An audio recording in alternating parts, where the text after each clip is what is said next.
Hello my dear students, welcome to the IMB education. आज की इस वीडियो में हम करें केमिस्ट्री में ऑर्गेनिक केमिस्ट्री का some basic principle and techniques के नीट प्रीवियस ईयर्स क्वेश्चन। और ये हम कर रहे हैं 1988 से लेकर नीट 2022 तक के। इस चैप्टर के अंदर लगभग 78 क्वेश्चन है अप्रॉक्सीमेटली। तो ये सभी क्वेश्चन हम सिंगल वीडियो के अंदर कंप्लीट करेंगे। इससे पहले वाले चैप्टर्स के भी हमने प्रीवियस ईयर्स क्वेश्चन करवा चुके हैं। अगर आपने वो वीडियोस नहीं देखे तो आपको चैनल पर प्लेलिस्ट सेक्शन मिल जाएगा, वहाँ पर चेक कर सकते हो, या फिर वीडियो सेक्शन के अंदर आपको मिल जाएगा, वहाँ पर भी आप चेक कर सकते हो। क्लियर है? तो चलिए स्टार्ट करते हैं हम यहाँ पर ऑर्गेनिक केमिस्ट्री के क्वेश्चन। तो टॉपिक वाइज हमारे पास में क्वेश्चन होंगे और सबसे पहले जो टॉपिक है वो है tetra valency of carbon shape of organic compounds. यहाँ से हमारे पास में नीट 2019 में क्वेश्चन आया हुआ है।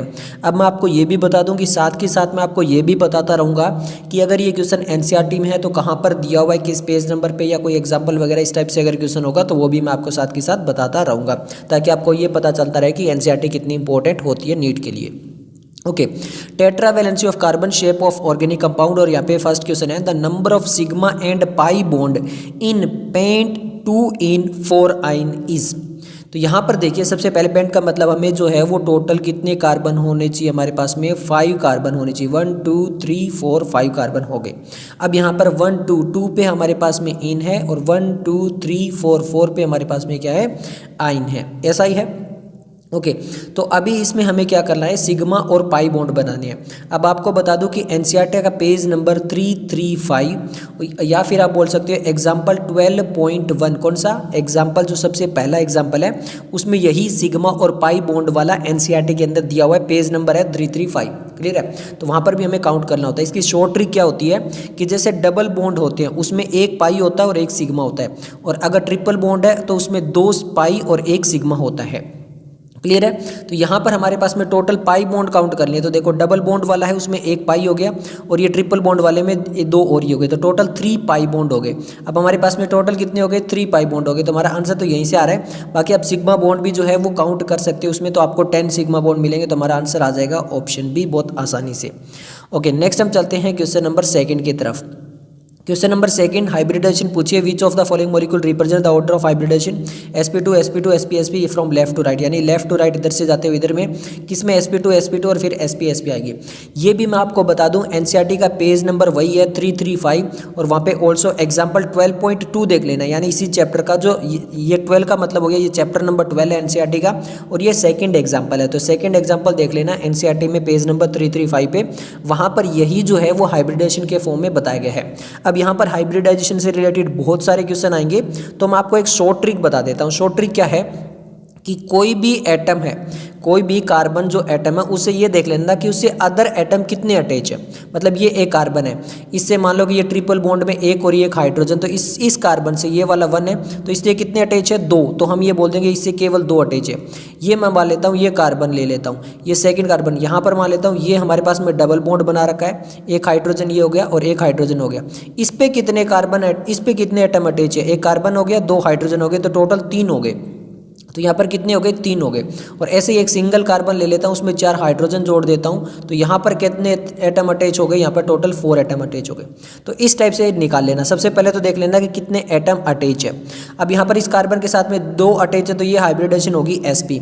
इसमें 3 अटैच है तो ये होगा sp2, और इसमें अगर 4 अटैच है तो ये होगा sp3। बस इतना याद रख लेना। बाकी हमारा ये शॉर्ट ट्रिक अगर याद रहेगी तो हमारे क्वेश्चन होते जाएंगे। क्लियर है? अब एक और होता है, ये तो क्योंकि यहाँ पे कार्बन से रिलेटेड ही आएगा। अगर यहाँ पर नाइट्रोजन वगैरह इस टाइप से कुछ आते हैं तो वहाँ पे लोन पेयर को भी काउंट किया जाता है, पर यहाँ पे कार्बन में कोई लोन पेयर नहीं होता, तो इसलिए सिंपल निकालेंगे। देखो, हमें सबसे पहले sp2 निकालना है। sp2 का मतलब हो गया टोटल एक कार्बन के साथ में 3 एटम अटैच होने चाहिए। टोटल काउंट कर लिया करो, एक s हो गया, 2 p हो गए, तो टोटल 3 एटम ही अटैच होनी चाहिए। बस ये सिंपल है। तो इसमें देखते हैं कितने अटैच है। एक कार्बन इधर है, तो ये 2 ही अटैच है, तो ये sp होगा, बट हमें sp2 बताना है तो ये नहीं होगा। अब इसमें देख लेते हैं, यहाँ पर देखो कितने अटैच है, कार्बन, डबल बॉन्ड और 2 हाइड्रोजन, 1 2 3, तो टोटल 3 अटैच है, यानी यहाँ पर हमारे पास में sp2 मिलेगा। इसमें भी हमें sp2 मिलेगा। क्यों? क्योंकि देखो एक कार्बन इधर ही अटैच है, एक कार्बन इधर ही अटैच है, एक हाइड्रोजन अटैच है, टोटल 3 है, तो ये भी sp2 हो गया। ये कितना हो गया, ये sp हो गया। क्यों? क्योंकि एक कार्बन इधर अटैच है और एक कार्बन इधर अटैच है, केवल दो ही है तो अटैच है।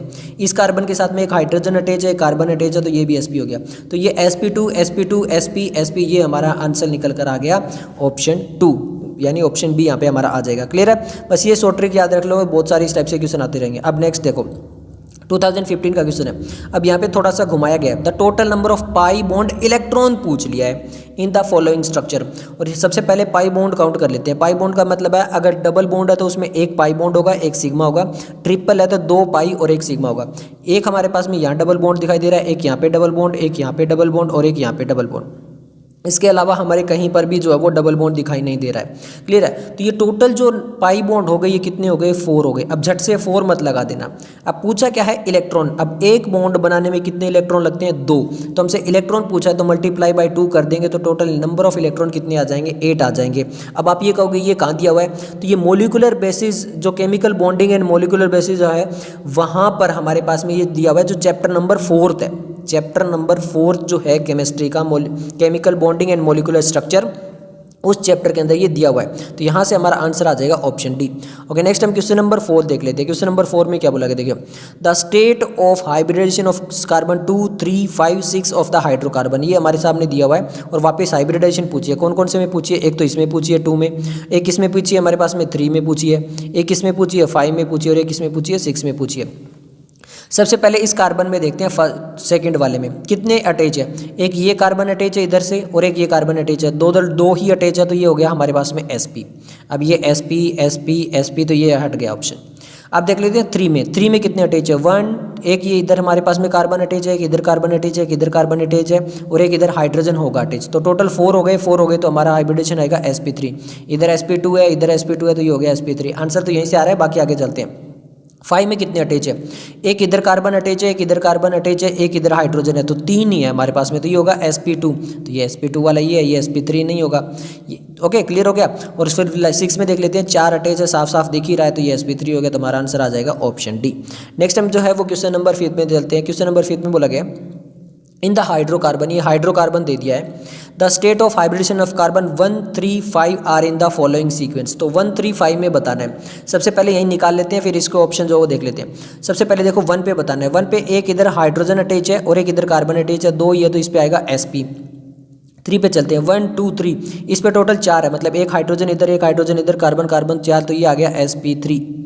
अब देख लेते हैं 5 पे, तो ये 5 हो गया। इस पे एक यहाँ पे कार्बन अटैच है, एक इधर कार्बन अटैच है और एक इधर जो है वो हाइड्रोजन 3 है, तो ये हो गया sp2। यानी sp sp3 sp2 हमारे पास में आना चाहिए। तो अब इस टाइप से हम ऑप्शन देख लेते हैं। sp सबसे पहले sp sp3 sp2, इस टाइप से हमारे पास में आंसर आएगा, तो ये हमारा आंसर आ जाएगा ऑप्शन डी। क्लियर हो गया? ओके, नेक्स्ट हम जो है वो क्वेश्चन नंबर 6 देख लेते हैं। क्वेश्चन नंबर 6 हमारे सामने है, in which of the following compound there is more than 1 kind of hybridization, sp sp2 sp3 for the. अब ये इंटरेस्टिंग सा क्वेश्चन है। इन्होंने ये बोला है कि हमें इस टाइप का देखना है जिसमें अलग अलग हाइब्रिडेशन निकल कर आती हो। अब इस कार्बन में देखो, इस कार्बन का देखते हैं। सबसे पहले 2 हाइड्रोजन अटैच है, एक कार्बन अटैच है, तो 1, 2, 3, तो यहाँ पर टोटल 3 है, तो ये हो गया इसका sp2। इसमें देखते हैं 1, 2, एक इधर कार्बन अटैच है, एक इधर कार्बन अटैच है, एक हाइड्रोजन, इसका भी हो गया sp2। इसमें देख लेते हैं, एक कार्बन अटैच है, कार्बन अटैच है, हाइड्रोजन, इसका भी sp2, इसका भी कितना आएगा sp2। ये तो सब में sp2 आ गया, किसी में अलग आ ही नहीं रहा है। इसमें देखते हैं, इसमें एक कार्बन और एक हाइड्रोजन अटैच है, तो sp। इस कार्बन में देखते हैं, एक कार्बन एक हाइड्रोजन है, तो sp, दोनों में सेम, ये भी नहीं होगा। इसमें देख लेते हैं, सब में कार्बन सेम ही है, सब में 4 अटैच है, तो सबकी हाइब्रिडेशन होगी sp3। अब इसकी देखते हैं, इसमें होगी हमारे पास में sp3। इसमें देखते हैं, एक कार्बन अटैच इधर है, एक कार्बन अटैच इधर है, एक हाइड्रोजन है, तो इसकी हो जाएगी sp2, फिर इसकी भी हो जाएगी sp2 और फिर हो जाएगी इसकी sp3। इसका सिंपल सा पूछने का मतलब था जिसमें अलग अलग आ रही है, किसी की sp3 sp2 sp3, बाकी सबकी सेम आ रही है, तो ये हमारा आंसर आ जाएगा ऑप्शन डी। क्लियर हो गया? ओके, नेक्स्ट हम क्वेश्चन नंबर 7 देख लेते हैं। क्वेश्चन नंबर 7 में बहुत इंटरेस्टिंग सा क्वेश्चन है, a straight chain of hydrocarbon है, ये स्ट्रेट चेन, ये hybridisation of the carbon from one end to the chain of the other respectively, ये हाइब्रिडेशन आनी चाहिए भैया। सबसे पहले आनी चाहिए sp3।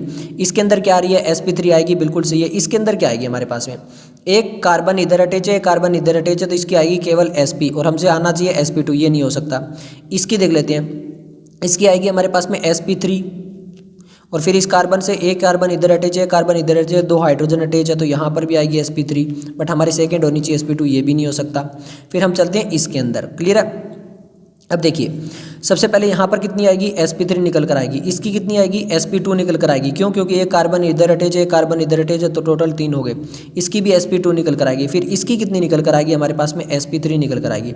अब इसकी कितनी निकल कर आएगी, एक कार्बन इधर अटैच है, एक कार्बन इधर अटैच है, तो इसकी sp निकल कर आएगी, sp2 नहीं निकल कर आएगी, तो ये हमारा गलत हो गया। अब इधर इसकी sp निकल कर आएगी, इसकी भी sp निकल कर आएगी, इसकी काउंट कर लेना, sp2 निकल कर आएगी, तो हमारा आंसर जो बनेगा वो यहाँ पे बनेगा ऑप्शन डी, आप निकाल कर देख लेना। क्लियर है, ओके। नेक्स्ट हमारे पास में क्वेश्चन नंबर 8 था। क्वेश्चन नंबर 8 में बोला गया which of the following poses A sp carbon in its structure. Simple है, जहाँ पर भी जो है वो केवल 2 एटम अटैच है। अब ये देखिए यहाँ पर केवल ये वाला जो कार्बन है इसमें sp हाइब्रिडेशन आ रही है, क्यों, क्योंकि इसके केवल एक किधर अटैच है, किधर है, 2 ही है, तो इसमें sp हाइब्रिडेशन आ रही है। अब यहाँ पर देखोगे इसमें भी नहीं आएगी, इसमें भी नहीं आएगी, इसमें भी नहीं आएगी, इसमें भी नहीं आएगी, तो यहाँ पर ये जो कार्बन है इसमें भी 3 एटम अटैच हो जाएंगे, इसमें भी 3 हो जाएंगे, पर ये जो सिंगल बॉन्ड है इसमें केवल हाइब्रिडेशन आएगी, तुम्हारा आंसर निकल कर आएगा ऑप्शन सी। क्लियर है। नेक्स्ट हम क्वेश्चन नंबर 9 देख लेते हैं। अब ये काफ़ी इंटरेस्टिंग सा क्वेश्चन है भैया, 1988 का क्वेश्चन है, बट आपको फिर बता रहा हूँ इस क्वेश्चन के लिए हमें जाना पड़ेगा कौन से चैप्टर के अंदर, चैप्टर नंबर 4 के अंदर chemical bonding and molecular structure. वहाँ पर एनसीईआरटी का पेज नंबर हमें मिलेगा 114 और वहाँ पर टेबल मिलेगी हमारे पास में 4.6। वहाँ पर हाइब्रिडाइजेशन से रिलेटेड जो है वो एंगल वगैरह वहाँ पे दिए हुए हैं। अब देखो यहाँ पे बोला कि CCl इन द, अब ये 2 अलग अलग मॉलिक्यूल दे दिए हैं, एक तो दिया है 1122 टेट्राक्लोरोइथीन दे दिया है, और एक दे दिया है टेट्राक्लोरोमीथेन दे दिया है respectively, will be the angle. अब यहाँ पर देखिए सबसे पहले क्या बोला गया है, 4 क्लोरोन जोड़े गए हैं, 1 और ये हो गया 2। अब यहाँ पर इथीन है, इसका मतलब कार्बन कार्बन में 2, तो अब यहाँ पर Cl यहाँ पे क्लोरीन क्लोरीन और क्लोरीन और क्लोरीन, तो ये 1 पे ये 1 कार्बन हो गया, ये 2 कार्बन हो गया, इस पे भी 2 क्लोरीन है और 2 वाले पे भी 2 क्लोरीन है। तो एक तो ये स्ट्रक्चर हो गया कि इसका बॉन्ड एंगल कितना होगा, ये हमसे पूछा है भैया, क्लियर है। और एक हमें सीधा क्या दे दिया, टेट्राक्लोरोमीथेन दे दिया गया है। टेट्राक्लोरोमीथेन का मतलब 1 कार्बन हो गया, मीथेन का मतलब 1 ही कार्बन हो गया, और उस पर 4 Cl जोड़ दिए 1 पे ही। अब सबसे पहले इनकी हाइब्रिडेशन निकाल लो, हाइब्रिडेशन निकाल लोगे तो एंगल आ जाएगा। हाइब्रिडेशन निकालते हैं, इस कार्बन में इसकी हाइब्रिडेशन कितनी होगी, देखो 1 2 3 ही अटैच है, तो इसकी हाइब्रिडेशन होगी sp2। इस कार्बन की कितनी होगी, sp2। इस कार्बन की कितनी होगी, जहाँ पर 4 क्लोरीन अटैच है, इसकी होगी sp3। तो यहाँ पर जो पहले वाला है जिसमें हमारे पास में जो हाइब्रिडेशन निकल के आ रही है वो आ रही है sp2, और sp2 जब हाइब्रिडेशन निकल कर आती है तो बॉन्ड एंगल कितना निकल कर आता है, 120 डिग्री। और जब यहाँ पर ये निकल कर आता है टेट्राक्लोरोमीथेन वाला, जहाँ पर हमारी हाइब्रिडेशन निकल कर आती है sp3, तो वहाँ पे बॉन्ड एंगल हो जाता है 109.5 डिग्री। बता रहा हूँ 2 चैप्टर से अलग अलग लिंक करके बताया गया है, टेबल 4.6 चैप्टर नंबर 4 में और यहाँ से, क्लियर है। तो आंसर आ जाएगा ऑप्शन नंबर 9। ओके, नेक्स्ट हम जो है टॉपिक है क्लासिफिकेशन ऑफ ऑर्गेनिक कंपाउंड। अब आपको कुछ एक चीज़ें बता देता हूँ, देखो एन ऑर्गेनिक कंपाउंड दिया है X, कोई भी कार्बन कंपाउंड है, इसका मोलिकुलर फॉर्मूला हमारे सामने ये दे दिया है, 6 carbon atom in ring system, एक रिंग सिस्टम में है, 2 डबल बॉन्ड है, और नाइट्रो ग्रुप जो है वो सब्स्टिट्यूट की फॉर्म में है। अब सबसे कार्बन जो है वो 1 2 3 4 5 और ये हो गया 6, ये रिंग की फॉर्म में है, और एक हमारे पास में NO2 जो है वो इस टाइप से जुड़ा हुआ है। क्लियर हो गया। अब इन्होंने क्या बोला है कि इसके अंदर कितने जो है वो डबल बॉन्ड है, तो ये रिंग सिस्टम 2 डबल बॉन्ड है, ये मैं बना देता हूँ, एक कार्बन में यहाँ डबल बॉन्ड है, क्लियर है। अब इस टाइप का स्ट्रक्चर है। इन्होंने क्या बोला है, सबसे पहले होमोसाइक्लिक है और यहाँ पर एरोमेटिक है, एरोमेटिक है but not homocyclic, homocyclic and aromatic, heterocyclic. तो पहले होमोसाइक्लिक और हेट्रोसाइक्लिक की बात करते हैं। होमोसाइक्लिक और हेट्रोसाइक्लिक वगैरह जो है वो इसी चैप्टर में दिए हुए हैं, पेज नंबर है 339, ठीक है। वहाँ पे होमोसाइक्लिक और हेट्रोसाइक्लिक के बारे में बताया गया है। अब होमोसाइक्लिक क्या होते हैं, जहाँ पे सेम जो है वो सारे के सारे एक टाइप के ही एटम हो, तो होमोसाइक्लिक वो होता है जहाँ पे सारे के सारे कार्बन एटम की रिंग अगर होगी तो वो होमोसाइक्लिक होगी। अगर वहाँ पे अलग कोई आ जाएगा तो वो हेट्रोसाइक्लिक हो जाएगी। मान ले कार्बन, ये कार्बन और यहाँ पे नाइट्रोजन अटैच कर दें, तो ये जो कार्बन कार्बन और इस रिंग के अंदर नाइट्रोजन आ गया, ये हेट्रोसाइक्लिक हो जाएगी। अब ये जो रिंग है इसमें केवल और केवल कार्बन है, तो ये होमोसाइक्लिक हो जाएगी। ये एक डिफरेंस है, एनसीईआरटी के पेज नंबर 339 पे दिया हुआ है। अब बात करते हैं, इन्होंने पूछा है एरोमेटिक है या नॉन एरोमेटिक है। अब इसके लिए हमें चलना पड़ेगा नेक्स्ट चैप्टर में, जो कि है हाइड्रोकार्बन, और वहाँ पर हमें एनसीईआरटी का पेज नंबर देखना पड़ेगा 399। कौन सा पेज नंबर 399, क्लियर है। और वहाँ पर जो है हक्कल रूल दिया हुआ है। कौन सा रूल दिया हुआ है? हक्कल रूल दिया हुआ है। वहाँ पे एरोमेटिसिटी के जो है वो रूल दिए हैं, 3 रूल बताए गए हैं कि एक वो सेम प्लेन में होना चाहिए, उसके अलावा यहाँ पर जो है वो डी लोकेलाइज्ड पाई इलेक्ट्रॉन होने चाहिए, और वहाँ पे 4n+2 पाई इलेक्ट्रॉन वाला रूल होना अप्लाई होना चाहिए। तो वो चीज़ें होनी चाहिए। अब यहाँ पर आप देखोगे तो यहाँ पे ये डी लोकेलाइज नहीं हो सकते, ये जो इलेक्ट्रॉन या पाई बॉन्ड है ये डी लोकेलाइज नहीं हो सकते हैं। तो इस अकॉर्डिंग से ये एरोमेटिक नहीं है। फिर बता रहा हूँ, NCERT page number 399 next chapter Huckel rule वहाँ पे दिया हुआ है एनसीईआरटी में ही, उसी के अकॉर्डिंग निकाल रहे हैं इस कार्बन का। ये हमसे पूछ रहा है। पहली बात तो होमोसाइक्लिक हो गया, क्योंकि कार्बन कार्बन सेम है। तो पहले देखो होमोसाइक्लिक, हेट्रोसाइक्लिक, होमोसाइक्लिक, होमोसाइक्लिक, तो ये हेट्रो नहीं होगा, सारे होमो होंगे। पहली चीज़ क्लियर हो गई। ये बोल रहा है एरोमेटिक है, यहाँ पे ये बोल रहा है नोट होमोलाइटिक। नोट होमोलाइटिक का मतलब है क्या? हेट्रोलाइटिक। तो होमोलाइटिक तो है भैया, ये भी ऑप्शन हमारा गलत हो गया। अब हमारे पास में होमोसाइक्लिक तो है, बट एरोमेटिक है या नहीं है? एरोमेटिक नहीं है भैया। क्यों? क्योंकि हक्कल रूल को फॉलो नहीं कर रहा है जो नेक्स्ट चैप्टर में दिया हुआ है। तो आंसर आ जाएगा ऑप्शन ए, होमोसाइक्लिक तो है बट एरोमेटिक नहीं है। तो आंसर आ गया ऑप्शन ए। ओके, नेक्स्ट हम क्वेश्चन नंबर जो 11 देख लेते हैं, नोमेनक्लेचर ऑफ ऑर्गेनिक कंपाउंड। अब यहाँ पर बहुत इंटरेस्टिंग सी बात आ चुकी है। एनसीईआरटी का पेज नंबर 340 से लेकर 346 तक बहुत सारे एग्जाम्पल वगैरह भी दिए हुए हैं, लगभग 4 एग्जाम्पल भी दिए हुए हैं एनसीईआरटी में। और 340 से लेकर 346 तक अलग अलग आईयूपीएसी नेम का जो है वो पूरा डिटेल दिया हुआ है कि किस टाइप से आईयूपीएसी नेम देंगे। इसके अलावा जो नेक्स्ट चैप्टर है हाइड्रोकार्बन, उसके भी स्टार्टिंग में अलग अलग टाइप से आता है कि आईयूपीएसी नेम कैसे दे सकते हैं, ठीक है। बट मेन रूल वगैरह, टेबल वगैरह सब कुछ यहीं आ जाती है। तो अब मैं आपको बता रहा हूँ एनसीईआरटी के अगर ये रूल आपको पता है, यहाँ तक आपने पेज पढ़े, ये 6 पेज पढ़े और ये 4 एग्जाम्पल की है, तो आपके ये क्वेश्चन होने लग जाएंगे। तो यहाँ पर देखिए, अब मैं सिंपल चलता हूँ। The IUPAC name of the compound, ये कंपाउंड है और इसका आईयूपीएसी नेम बताना है। पहले हम जो है वो कार्बन को जो चेन देखेंगे, सबसे लॉन्गेस्ट चेन, ये रूल में आता है। फिर उसके बाद में हम प्रायोरिटी देंगे किसको? अगर वहाँ पे कोई जो ऑर्गेनिक कंपाउंड अगर अदर अटैच है तो उसको हम देंगे। तो यहाँ पर ये देखिए, ये फर्स्ट हो गया, ये सेकेंड हो गया, ये थर्ड हो गया, ये फोर्थ हो गया, ये फिफ्थ हो गया, ये सिक्स्थ हो गया। मैंने 6 कार्बन बता दिए। ओके भैया, 6 कार्बन हो गए हमारे पास में। तो ये hex hex hex hex 6 carbon हमने बिल्कुल सही देखे हैं। अब हम बात करते हैं 1 2 3 कार्बन पे हमारे पास में एक ग्रुप है कीटो। ये देखिए 3rd कार्बन पे कीटो, तो 3rd कार्बन वाला कीटो ग्रुप हो गया भैया, बिल्कुल सही है। ओके। उसके बाद में हम बात करते हैं यहाँ पर क्या, 1 2 3 4 जो है वहाँ पर इन आना चाहिए, 4 वाले पे इन आना चाहिए। यहाँ पे बोला गया 2 इन नहीं, 4 वाले पे इन आना चाहिए। ये हमारा 4 वाले पे आ रहा है, क्लियर हो गया। तो यहाँ पे अब आप देख सकते हो 1 2 पे मिथाइल है, हाँ जी 2 पे मिथाइल है, 3 पे कीटो है, 3 पे कीटो है, हेक्स है, 4 पे इन आएगा, 5 पे नहीं आएगा। तो हमारा जो आंसर आ जाएगा निकल कर वो आ जाएगा ऑप्शन डी, नी 2017 का। बहुत सारे क्वेश्चन अब यहाँ पे नोमेनक्लेचर से रिलेटेड निकल कर आएंगे। अब हमसे पूछा है the structure of isobutyl group, NEET 2013 का क्वेश्चन है। किसका पूछा है? आइसोब्यूटाइल ग्रुप पूछा है। अब आपको बता दूं, एनसीईआरटी पेज नंबर 341 टेबल दी हुई है 12.3, उसके नीचे चले जाना, या फिर जो है टेबल 12.1 देख लेना, दोनों कहीं देख लेना। तो टेबल 12.1 देख लेना या फिर टेबल 12.3 के बिल्कुल नीचे वाला एनसीईआरटी पढ़ लेना। पेज नंबर बता दिया एनसीईआरटी में 341। आइसोब्यूटाइल साफ साफ दिया गया है। आइसोब्यूटाइल का स्ट्रक्चर होता है, एक कार्बन होगा, वहाँ पर इस टाइप से 2 अटैच होंगे, 3, इस एक कार्बन पे ये 3 अटैच है, यहाँ पे C, तो ये हो गया हमारे पास में आइसो ग्रुप। अगर एक कार्बन पे 4 अटैच हो जाए कार्बन, ये कार्बन ये कार्बन ये कार्बन, तो ये जो होता है वो नियो होता है। हमसे क्या पूछा है? आइसो पूछा है। तो यहाँ पर देखिए सबसे पहले 1 2 3 और 4, और यहाँ पर इस कार्बन के साथ में अगर आप देखोगे तो यहीं एक कार्बन से इस टाइप से कार्बन अटैच है, तो ये क्या हो गया हमारे पास में? आइसोब्यूटाइल हो गया। तो आंसर यहाँ पे निकल कर आएगा ऑप्शन सी। एनसीईआरटी में साफ साफ दिया हुआ भैया पेज नंबर 341 पे। ओके, नेक्स्ट हम क्वेश्चन नंबर 13 देख लेते हैं। क्वेश्चन नंबर 13 में बोला गया the structure of the compound whose IUPAC name is. अब हमें यहाँ पर ये बताना है कि इनमें से किसका नाम जो है वो ये होगा 3 इथाइल 2 हाइड्रोक्सी 4 मिथाइल हेक्स 3 इन 5 आयनिक एसिड। ओके, सबसे पहले हमें यहाँ पर देखिए प्रायोरिटी दे देते हैं। कार्बन जो COH वाला उसको प्रायोरिटी मिलेगी अकॉर्डिंग टू द रूल है, वो तो साफ साफ हमें पता ही है। तो ये हम यहाँ पे 1 2 3 4 5 और ये 6। अब सबसे पहले देखते हैं हम क्या दिया हुआ है। 3 पे इथाइल आना चाहिए, यहाँ पे तो 2 पे आ रहा है हमारे पास में मिथाइल, ये तो नहीं होगा। तो यहाँ पर देखते हैं, सबसे पहले हम ये और चीज़ देखते हैं कि 2 पे हाइड्रोक्सी आना चाहिए। 2 पे हाइड्रोक्सी कौन सा हो रहा है, अगर मैं इसको प्रायोरिटी दे रहा हूँ 1 2, इसको प्रायोरिटी दे रहा हूँ 1 2, तो यहाँ पर 2 पे हाइड्रोक्सी आ रहा है भैया, और यहाँ पर और किसी में 2 पे हाइड्रोक्सी नहीं आ रहा, इसमें नहीं आ रहा, इसमें नहीं आ रहा, मैंने ये दोनों चेंज हो वो काट दी, दोनों ऑप्शन ही काट दिए।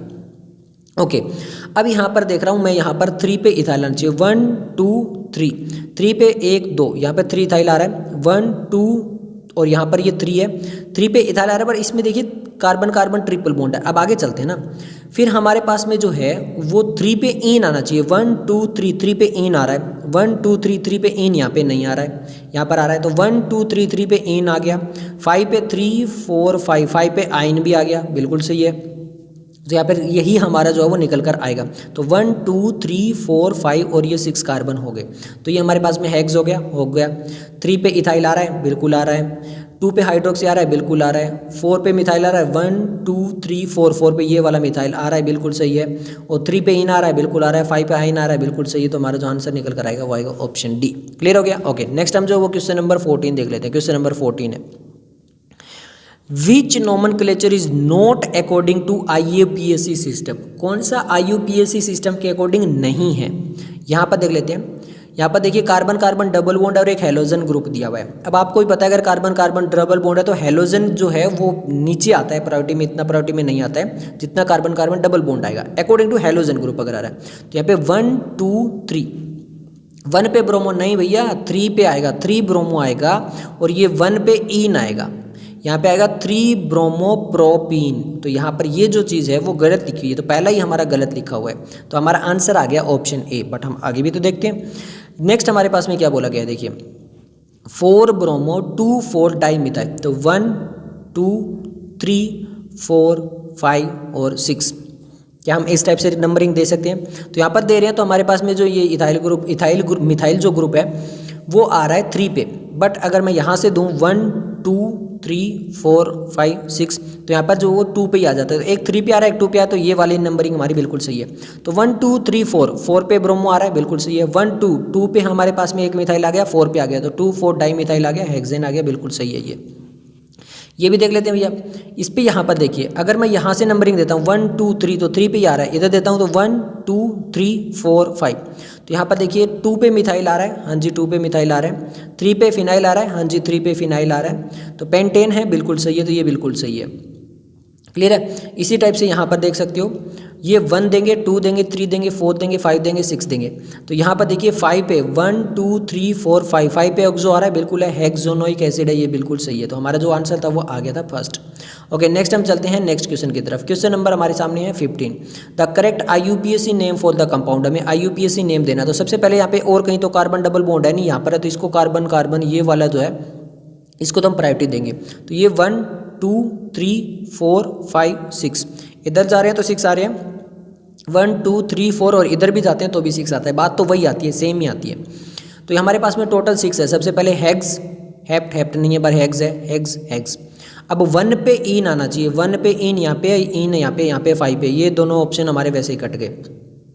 क्लियर हो गया? ओके, अब 1 2 3 पे हमारे पास में क्या आ रहा है, 1 2 3, वहाँ पे 3 पे हमारे पास में जो है वो आएगा इथाइल, प्रोप आएगा, क्योंकि यहाँ पे 1 2 3 कार्बन है, तो यहाँ पे प्रोप आएगा। 3rd पे प्रोप आएगा, 4 पे हमारे पास 1 2 इथ आएगा, तो 4 पे इथ आएगा, 3 पे प्रोप आएगा, तो ये हमारे निकल कर आएगा कि 4 पे इथाइल, 3 पे प्रोपाइल और हेक्स और 1 पे इन आ रहा है, तो आंसर आ जाएगा हमारे पास में ऑप्शन ए।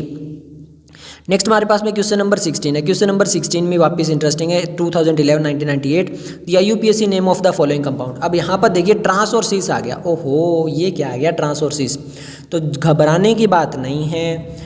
नेक्स्ट चैप्टर से हाइड्रोकार्बन वाला जो चैप्टर है वहाँ पे NCERT का पेज नंबर 387 वो देख सकते हो, वहाँ पे एग्जाम्पल दिया हुआ है कौन सा 13.10, यानी जो 10th एग्जाम्पल है नेक्स्ट वाले चैप्टर का वो देख सकते हो। और पेज नंबर 386 पे सिस और ट्रांस की डेफिनेशन दी गई है। अब सिस क्या होता है?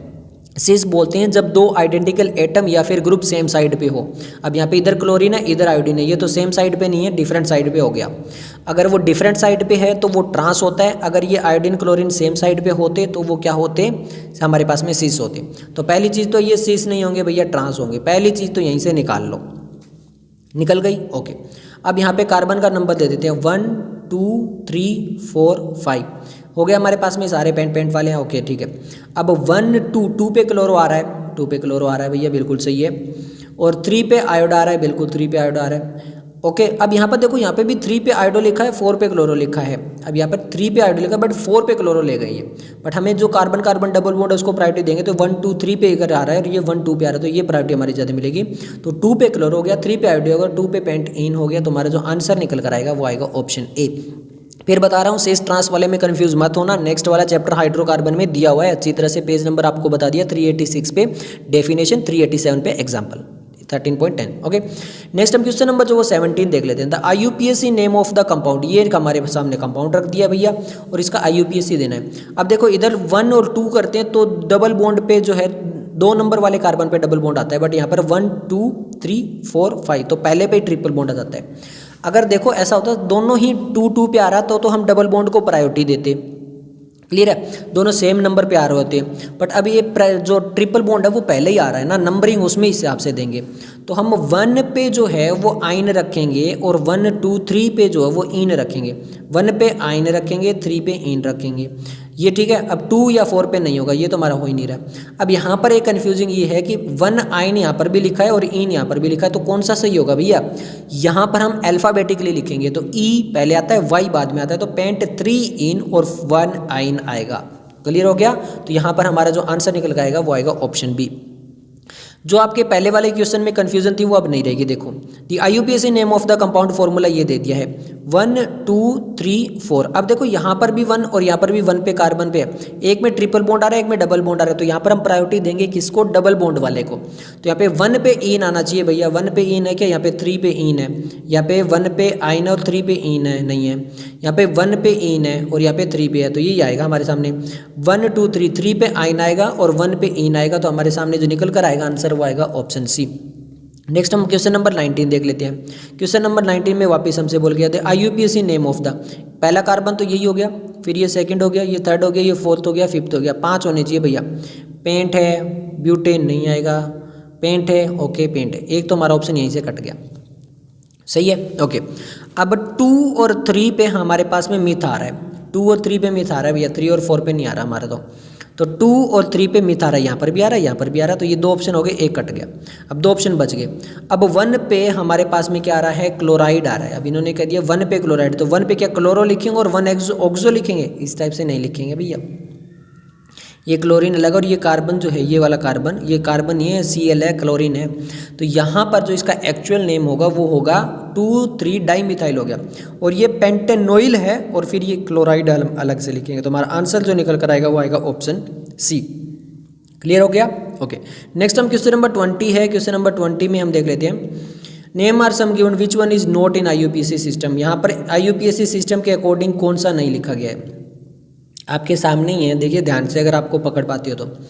कार्बन सारे बहुत सारे हैं, 1 2 3 4 5 6 7, सेप्ट बिल्कुल सही है, 1 2 3 3 पे मिथाइल सही है, 4 पे इथाइल सही है, तो क्या ये सही है? अल्फ़ाबेटिकल ऑर्डर देखो, अभी पीछे क्वेश्चन करके आए थे हम, अल्फ़ाबेटिकल ऑर्डर वाला क्वेश्चन नंबर 15 याद हो तो थोड़ा बहुत। अल्फ़ाबेटिकल ऑर्डर देखो, अल्फ़ाबेटिकल ऑर्डर में इथ पहले आएगा, ई पहले आता है और एम बाद में आता है, तो ये 4 इथाइल और 3 मिथाइल ऐसे लिखना था, 4 इथाइल 3 मिथाइल ऐसे लिखना था, ये गलत लिख दिया है, तो ये हमारा आंसर हो जाएगा, ये गलत लिख दिया है, ये बिल्कुल सही लिखा हुआ है, आप इसको देख सकते हो, 3 मिथाइल 2 ब्यूटेनॉल, ये देखो 1 2 3 4, तो ये 3 पे मिथाइल हो गया और 2 पे ब्यूटेनॉल हो गया। क्लियर है? ओके सही है। अब ये देख लेते हैं, इसमें कार्बन कार्बन जो डबल बॉन्ड है उसको प्रायोरिटी देनी पड़ेगी, तो 1 2 3 4 ऐसे कर लेते हैं, या 1 2 3 4 करोगे तो ऐसे ही है। तो देखो 1 2 2 पे इथाइल है, बिल्कुल सही है, 3 पे मिथाइल है, बिल्कुल सही है, फिर ब्यूट और 1 पे इन है, बिल्कुल सही है। अब यहाँ पर देखिए ई पहले आ रहा है, एम बाद में आ रहा है, तो अल्फ़ाबेटिकल ऑर्डर में बिल्कुल सही लिखा है, और ये भी आपके सामने है 1 2 3 4 5, तो यहाँ पर देख सकते हो आपके सामने ही है, तो यहाँ पर ये इधर जो है वो इन को हम प्रायोरिटी देंगे, तो इधर से कार्बन की जो वो नंबरिंग करेंगे, तो 1 2 3 4 5, तो यहाँ पर हमारे सामने पेन और 2 पे आइन आएगा, तो ये हमारे बिल्कुल सही लिखा हुआ है। ओके नेक्स्ट जो है हम क्वेश्चन नंबर देख लेते हैं 21। अब क्वेश्चन नंबर 21 में आ चुके हैं, name of the compound given below is, given below इस कंपाउंड को नाम देना है भैया। देखो ये 1 हो गया, ये 2 हो गया, ये 3 हो गया, ये 4 हो गया, ये 5 हो गया, ये 6 हो गया, ये 7 हो गया और ये 8 हो गया। ऑक्ट ऑक्ट ये हेप्ट हेप्ट आंसर हमारा यहाँ से गलत हो जाएगा, हेप्ट वाला तो होगा ही नहीं भैया। क्लियर है, और ये ऑक्ट, तो एक तो ऑप्शन हमारा ऐसे ही चला गया। अब 1 2 3 पे हमारे पास में क्या है, मिथाइल है। 3 पे मिथाइल यहाँ पर है, 3 पे मिथाइल यहाँ पर है। क्लियर है, और यहाँ पर इन्होंने 5 पे और 6 पे दिया, ये भी गलत हो गया। 3 पे 4 पे इथाइल है, बिल्कुल सही है। ये 5 6 7 और ये 8 है। अब देखो अल्फ़ाबेटिकल ऑर्डर में जाना है। कैसे जाना है, अल्फ़ाबेटिकल ऑर्डर अभी करके आए हैं 4-5 बार। तो ई पहले आता है, एम बाद में आता है, तो 4 इथाइल और 3 मिथाइल ऑक्टेन हो जाएगा। तो आंसर आ जाएगा ऑप्शन ए। नेक्स्ट हमारे पास में क्वेश्चन नंबर 22 है। क्वेश्चन नंबर 22 में IUPAC name of the following, तो ये 1 हो गया, ये 2 हो गया, ये 3 हो गया, ये 4 हो गया, ये 5 हो गया, ये 6 हो गया। हो गया तो hex hex hex hex hex hex hex hex. अब यहाँ पे 1 पे इन है भैया, ये 5 पे, ये 1 पे इन दिया है, ठीक है, और ये 5 पे आइन दिया है। ये 1 5 ये एक साथ दे दिया, ये गलत हो गया। ये 1 पे आइन दिया है, 5 पे इन दिया है, जी नहीं, ये भी गलत हो गया। ये 1 5 एक साथ दे दिया, नहीं, तो ये 1 पे इन और 5 पे आइन, अल्फ़ाबेटिकल ऑर्डर भी कर रहा है, तो ये सब कुछ फॉलो कर रहा है, तो आंसर आ जाएगा ऑप्शन बी। नेक्स्ट हमारे पास में क्वेश्चन नंबर जो है वो 23, द इनकरेक्ट IUPAC नेम जो लिखा हुआ वो बताना है, हमें इनकरेक्ट IUPAC नेम बताना है भैया। ओके, देख लेते हैं। 1 2 3 4। अब इन्होंने क्या बोला है, 1 2 पे मिथाइल बोला है। क्यों 2 पे मिथाइल क्यों बोला, 2 पे तो नहीं है, 3 पे मिथाइल आना चाहिए, ठीक है, और यहाँ पर 2 पे जो है वो ब्यूटेनॉन आना चाहिए। तो यहाँ पर ये तो गलत ही हो गया, नंबरिंग गलत दे दी इन्होंने, ऐसे कैसे कर दिया इन्होंने, तो मुझे ये गलत लग रहा है, तो ये हमारा गलत निकाल लेते हैं। आगे इसको देख लेते हैं। 1 2 3 4 और 5 है। 2 पे हमारे पास में और 3 पे, 2 3 पे डाई मिथाइल है, बिल्कुल सही है। इसको देख लेते हैं भैया। 1 2 3 4 5, तो यहाँ पर ये आ रहा है, और ये 1 2 पे आइन आ रहा है, बिल्कुल सही है, और 1 2 3 4 पे हमारे पास मिथाइल आ रहा है, ये भी बिल्कुल सही है। इसको देख लेते हैं। 1 2 3 4 हो गया, 4 ब्यूटेन हो गया। अब 3 पे ब्रोमो आ रहा है, 2 पे क्लोरो आ रहा है, क्योंकि भैया अल्फ़ाबेटिकल ऑर्डर चलेंगे तो बी पहले आता है, सी बाद में आता है, ये भी सही है, तो हमारा आंसर जो है वो ए ही आ गया। ओके, नेक्स्ट हम क्वेश्चन नंबर 24 देख लेते हैं। क्वेश्चन नंबर 24 है, द IUPAC नेम ऑफ, अब ये हमारे सामने IUPAC नेम इसका देना है, तो ये CH हो गया, ये CH हो गया, ये CH हो गया, और इस कार्बन के साथ में एक और है, तो 1 2 3 4 हमारे सामने जो है वो 4 जो है वो टोटल कार्बन निकल कर आने चाहिए। कितने निकल कर आने चाहिए, 4। तो पहले इन्होंने बोला ब्यूट, प्रोप में 3 है, पेंट में 5 है, ब्यूट, तो ये 2 निकल कर आएंगे, 2 तो हमारे ऑप्शन ही कट गए। अब यहाँ पर 1 ब्रोमो आएगा, ये तो बिल्कुल सही है भैया, 1 पे ब्रोमो आ रहा है हमारा, क्योंकि और कुछ है ही नहीं, और 3 पे मिथाइल आएगा, तो हमारा जो आंसर निकल कर आएगा वो आएगा ऑप्शन ए, 1 ब्रोमो और 3 मिथाइल। क्लियर है, तो आंसर आ गया ऑप्शन ए। नेक्स्ट हमारे पास में क्वेश्चन नंबर जो है वो 25 है। क्वेश्चन नंबर 25 में देख लेते हैं। IUPAC नेम हमें इसका देना है। अब ये देखो COOH है और ये कार्बन कार्बन डबल, इसकी प्रायोरिटी मिलेगी ना, 1 2 3 4 5 6 7, हेप्ट आना चाहिए, हेप्ट हेप्ट हेप्ट, और ये हेक्स वाला कट गया भैया। 1 2 3 पे हमारे पास में क्या ग्रुप आ रहा है, अमीनो ग्रुप आ रहा है, 3rd पे अमीनो है, ये 5 पे अमीनो नहीं आ रहा, और ये बीटा पे अमीनो और इस पे नहीं आ रहा, तो 1 2 3 पे अमीनो आ रहा है, 4 5 पे इन आ रहा है, बिल्कुल सही है, और इनोइक एसिड आ जाएगा, तो ये हमारा आंसर आ जाएगा ऑप्शन ए। नेक्स्ट हम क्वेश्चन नंबर 26 देख लेते हैं। क्वेश्चन नंबर 26 में बोला गया क्या, 2 मिथाइल 2 ब्यूटीन विल बी। सबसे पहले तो हमें 2 ब्यूटीन वाला मतलब कार्बन कार्बन डबल बॉन्ड वाला लेना पड़ेगा, इसमें सारे सिंगल बॉन्ड है, ये तो हो ही नहीं सकता, इन है ना, क्योंकि इन लिया हुआ है। अब सेकंड पे मिथाइल होना चाहिए, देखो, तो 1 2 3 और ये 4 हो गया। 2 पे हमारे पास में मिथाइल है, बिल्कुल सही है भैया, है, और 2 पे हमारे पास में इन भी है, तो यही होना निकल के नहीं होना चाहिए, क्योंकि 2 पे इन लेना है, ये तो 1 और 2 और 3, और ये तो 1 पे इन आ जाएगा, ये नहीं होगा, ये भी 1 पे इन आ जाएगा, ये भी नहीं होगा, तो हमारा आंसर जो निकल कर आएगा वो आएगा ऑप्शन बी। नेक्स्ट हम जो है वो क्वेश्चन नंबर 27 देख लेते हैं। क्वेश्चन नंबर 27 हमारे सामने है। दी IUPAC नेम, इसका IUPAC नेम बताना है भैया, बोलो क्या आएगा। तो यहाँ पर देखिए 1 2 3 4 5, सबसे पहले तो यहाँ पर हमारे पास में पेंट आना चाहिए, पेंट, ये तो सब में सेम हो गया भैया। अब 2 पे इन आना चाहिए, 2 पे इन यहाँ पे है, यहाँ पे 3 पे इन है, और यहाँ पे तो हमारे पास में एन लिखा हुआ है, ये भी गलत हो गया, तो हमारे पास में 2 ऑप्शन कट गए, यहाँ से यहीं से कट गए, देखो, ठीक है। अब 4 पे हमारे पास में हाइड्रोक्सी ग्रुप है, 4 पे हाइड्रोक्सी ग्रुप यहाँ पर है, क्लियर है। और यहाँ पर 2 पे है, ये गलत है, तो ये हो गया हमारा पास में ऑप्शन बी। ऐसे जल्दी जल्दी निकालना हो ना तो ऐसे निकाल लिया करो, सारा इसको देखना ऐसे ऐसे करना। तो इस टाइप से मैंने जैसे निकाले हैं, अगर आपको लगता है ऐसे, तो मेरे को ऐसे ईजी लगते हैं, मैं ऐसे जल्दी जल्दी निकाल लेता हूँ। तो ये 4 पे हाइड्रोक्सी हो गया, 2 पे ये मिथाइल हो गया, पेंट हो गया, बिल्कुल सही है, और 2 पे इन हो गया, और 1 पे एल्डिहाइड ग्रुप हो गया, तो बिल्कुल सही है। तो आंसर आ गया ऑप्शन बी। क्लियर है। नेक्स्ट टॉपिक है आइसोमेरिज्म। क्वेश्चन नंबर 28 है नीट 2016 फेज 2 का, which among the given molecule can exhibit tautomerism. अब यहाँ पर देखिए जो टोटामेरिज्म है, यहाँ से ये सिलेबस में अभी रिसेंट में नहीं है, 2016 के बाद यहाँ से कोई क्वेश्चन भी नहीं आया है, और ये जो टोटामेरिज्म वाली चीज़ है ये सिलेबस में नहीं है, बट फिर भी मैं आपको थोड़ा सा इसमें कवर करवा देता हूँ।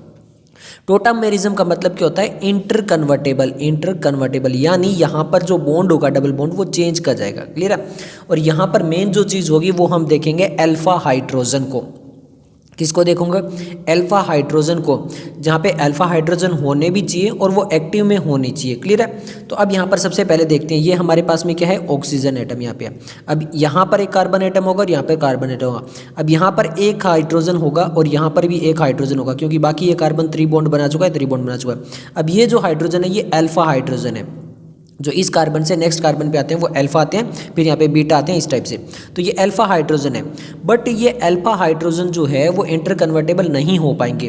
क्यों? क्योंकि यहाँ पे एक रूल आ जाता है, बेट्स रूल। अब इसमें क्या कहते हैं कि कोई भी जो डबल बॉन्ड होता है ना, कोई भी वो ब्रिज हेड पे नहीं आ सकता। अगर कोई ब्रिज रिंग है उसके ब्रिज हेड पे नहीं आ सकता। अब यहाँ पर अगर आप ध्यान से देखोगे तो यहाँ पर ये जो ऑक्सीजन एटम है इसमें ये क्या हो गई, ब्रिज जेड हो गया, ये वाला इधर मानेंगे। तो यहाँ पर अगर अल्फा हाइड्रोजन है भी तो वहाँ पर जो है वो इंटरचेंजेबल नहीं हो सकता, यानी डबल बॉन्ड यहाँ पे नहीं आ पाएगा, तो ये टोटामेरिज्म के अंदर नहीं जाएगा। इस टाइप से यहाँ पर देख लेते हैं, ये हमारे पास में क्या हो गया, कार्बन एटम हो गया। अब यहाँ पर एक कार्बन एटम होगा, उसके पास में तो अल्फा हाइड्रोजन है भी नहीं, क्योंकि इसके कार्बन के एटम देखोगे आप, चारों बॉन्ड बन चुके हैं, 1 2 3 4, तो यहाँ पे कोई अल्फा हाइड्रोजन है भी नहीं। अब यहाँ पर वापस अल्फा हाइड्रोजन है एक और, तो वापस वही सेम कंडीशन जो फर्स्ट में लग रही थी, तो यहाँ पे ये टोटामेरिज्म में नहीं जाएगा। अब यहाँ पर देखते हैं हम, यहाँ पर ये कार्बन हो गया, यहाँ पर तो वापस वो अल्फा हाइड्रोजन होगा, और यहाँ पर अल्फा हाइड्रोजन एक नहीं 2 होंगे, उनमें से एक जो हाइड्रोजन होगा वो यहाँ पर शेयर कर लेगा और ये डबल बॉन्ड इधर आ जाएगा और यहाँ पर OH बन जाएगा। तो इस टाइप से आप देख रहे हो अल्कोहल और जो आपका कीटो ग्रुप है वो एक्सचेंज कर लेते हैं, मतलब जो O था वो फिर OH बन जाएगा, ये डबल बॉन्ड इधर आएगा। इस टाइप का जो होता है आइसोमेरिज्म, उसको बोलते हैं क्या, टोटामेरिज्म बोलते हैं। तो यहाँ पर केवल और केवल जो है वो फर्स्ट में भी नहीं हो रहा, सेकंड में नहीं हो, थर्ड में हो रहा है, तो यहाँ पर आंसर आ जाएगा ऑप्शन ए। क्लियर है। ओके, नेक्स्ट हमारे पास में क्वेश्चन वापस वही पूछा गया, टोटामेरिज्म से 2015 में क्वेश्चन है। गिवन ये 3 मॉलिक्यूल दिए, विच गिवन कंपाउंड कैन एग्जिबिट टोटामेरिज्म। वापस से वही पूछा गया कि इनमें से टोटामेरिज्म कौन शो करेगा। अब यहाँ पर देख लेते हैं, सबसे पहले ये हमारे पास में क्या है, ऑक्सीजन एटम है। क्लियर है। अब यहाँ पर ऑक्सीजन एटम तो है, अब इसमें देखिए यहाँ पर एक हमारे पास में देखिए 1 2 3 बॉन्ड बना चुका है, एक हाइड्रोजन होगा यहाँ पे 1, ये हमारे पास में अल्फा हाइड्रोजन होगा, यहाँ पे 2 हाइड्रोजन होंगे। अब ये वाला जो हाइड्रोजन बॉन्ड है वो तो एक्टिव नहीं होगा, बट यहाँ पर इनमें से एक अल्फा हाइड्रोजन एक्टिव होगा, यानी इसका मतलब ये टोटामेरिज्म में जा सकता है। तो फर्स्ट वाला टोटामेरिज्म में जा सकता है। ओके, सेकंड देखते हैं, ये हमारे पास में ऑक्सीजन है, इधर एक हाइड्रोजन होगा और इधर यहाँ पर वापस वही सेम 2 हाइड्रोजन होंगे और अल्फा हाइड्रोजन इसके पास में 2 है, उसमें से एक जो वो टोटामेरिज्म में जा सकता है और ये डबल बॉन्ड इधर आ जाएगा, तो ये भी टोटामेरिज्म शो कर सकता है, यानी फर्स्ट और सेकंड जो है वो शो कर सकते हैं। अब हम चलते हैं नेक्स्ट थर्ड में। अब यहाँ पर थोड़ा सा कन्फ्यूजन होगा, देखिए यहाँ पर जो ये हाइड्रोजन है वो तो यहाँ पर अल्फा हाइड्रोजन तो है भी नहीं। अब यहाँ पर एक अल्फा हाइड्रोजन है और फिर यहाँ पर ये अल्फा हो गया, ये बीटा हो गया और ये गामा हो गया। अब यहाँ पर ये जो गामा के हाइड्रोजन है ना डबल, ये यहाँ पे चलते हुए ये जो बॉन्ड है ये यहाँ चला जाएगा और फिर यहाँ से ये खाली हो जाएगा और फिर ये बॉन्ड यहाँ पर आ जाएगा और ऑक्सीजन के साथ में वापस OH लग जाएगा। तो इस टाइप से यहाँ पर जो वो गामा जो है वो पार्टिसिपेट कर रहा है, इन दोनों में अल्फा हाइड्रोजन कर रहा है, यहाँ पर अल्फा हाइड्रोजन है। ध्यान से देखिए, इसमें ऐसा नहीं है कि थर्ड वाले में अल्फा हाइड्रोजन नहीं है। देखिए ये अल्फा हाइड्रोजन तो यहाँ पर है, ये अल्फा हो गया कार्बन, ये बीटा कार्बन, ये गामा कार्बन। अगर हम इधर से जा रहे हैं या इधर से जा रहे हैं तो यहाँ पर जो इसके साथ में जो पार्टिसिपेट करने वाला गामा हाइड्रोजन तक आके पार्टिसिपेट कर रहा है और अल्फा हाइड्रोजन तो यहाँ पर करेगा ही करेगा और वो OH बना लेगा, ये बॉन्ड इसीलिए जाएगा। अगर अल्फा हाइड्रोजन होता ही नहीं तो ये फिर जो है वो इंटर कन्वर्टेबल हो भी नहीं पाता। तो इसमें भी जो है वो टोटामेरिज्म शो करेगा। तो यहाँ पर हमारे पास में जो वो तीनों के तीनों में शो कर रहा है, तो आंसर आ जाएगा ऑप्शन बी। नेक्स्ट हम क्वेश्चन नंबर जो वो 30 देख लेते हैं। क्वेश्चन नंबर 30 में क्या पूछा भैया हमसे, the enolic form of ethyl acetoacetate A shown below, ये हमारे पास में बता दी गई और हमें बताना है कि कितने सिग्मा और कितने पाई बॉन्ड है। सबसे पहले तो देख लो यहाँ पे डबल बॉन्ड है, कितने हैं, 2 हैं। इसका मतलब पाई बॉन्ड कितने हो गए, 2 हो गए। चाहे इसमें काउंट कर लो चाहे इसमें काउंट कर लो, हमें एक में पूछा, दोनों में नहीं, तो 2 पाई बॉन्ड हो गए, एक तो नहीं होगा, तो ये तो हमारे पास में गलत हो गया, ये तो साफ साफ चला गया। अब बाकी काउंट कर लो, 3 यहाँ पर हो गए, ये हाइड्रोजन हो गए 3, एक ये 1 4, एक ये 5, एक हाइड्रोजन के साथ में 6 7 8 9 10 और फिर यहाँ पे 11 और फिर यहाँ पर ये कार्बन के साथ में फिर होगा, ठीक है। तो ये 12 13 14 मतलब 9 से ज़्यादा ही है हमारे पास में। तो यहाँ पर 9 से अगर ज़्यादा हैं तो यहाँ पर ये 2 बाइट तो होता ही, और यहाँ पे टोटल कितने हो जाएंगे, 18 हो जाएंगे टोटल काउंट करेंगे तो आंसर आ जाएगा obviously option C. Okay, next हम क्वेश्चन नंबर 31 देख लेते हैं। Which one of the following pair represent stereo isomerism. अब स्टीरियो आइसोमेरिज्म कौन शो करता है, एनसीईआरटी का पेज नंबर 348 आइसोमेरिज्म है और उनके अलग अलग जो वो टेबल बना के दिखा रखा है फ्लो चार्ट टाइप में। तो यहाँ पे हमसे पूछा है स्टीरियो आइसोमेरिज्म, तो स्टीरियो आइसोमेरिज्म में कौन कौन से आते हैं। देखो आइसोमेरिज्म में 2 आते हैं, एक स्ट्रक्चरल आइसोमेरिज्म और एक आता है स्टीरियो आइसोमेरिज्म। तो हमसे स्टीरियो आइसोमेरिज्म के जो 2 पार्ट पूछे कि कौन कौन से आते हैं इसमें। स्ट्रक्चरल ज्योमेट्रिकल आता है, ऑप्टिकल ज्योमेट्रिकल आता है, चेन या रोटेशनल आता है, लिंकेज या फिर ज्योमेट्रिकल आता है। तो देखिए स्ट्रक्चरल जो आइसोमेरिज्म है तो वो तो अलग ही हो गया, हमसे स्टीरियो आइसोमेरिज्म पूछा है ना, तो स्ट्रक्चरल तो जो है वो आइसोमेरिज्म का ही टाइप हो गया। आइसोमेरिज्म में 2 होते हैं, एक स्ट्रक्चरल एक स्टीरियो। तो यहाँ पर स्टीरियो के 2 टाइप दिए हुए हैं, कौन कौन से, ऑप्टिकल और ज्योमेट्रिकल जो होते हैं वो स्टीरियो आइसोमेरिज्म के पार्ट होते हैं। बाकी आपका चेन हो गया, रोटेशनल लिंकेज वगैरह, ये सब किसके अंदर आते हैं, ये आते हैं आपके स्ट्रक्चरल के अंदर। तो हमारा आंसर आ जाएगा option B, NCERT page number 348 में साफ साफ दिया हुआ है।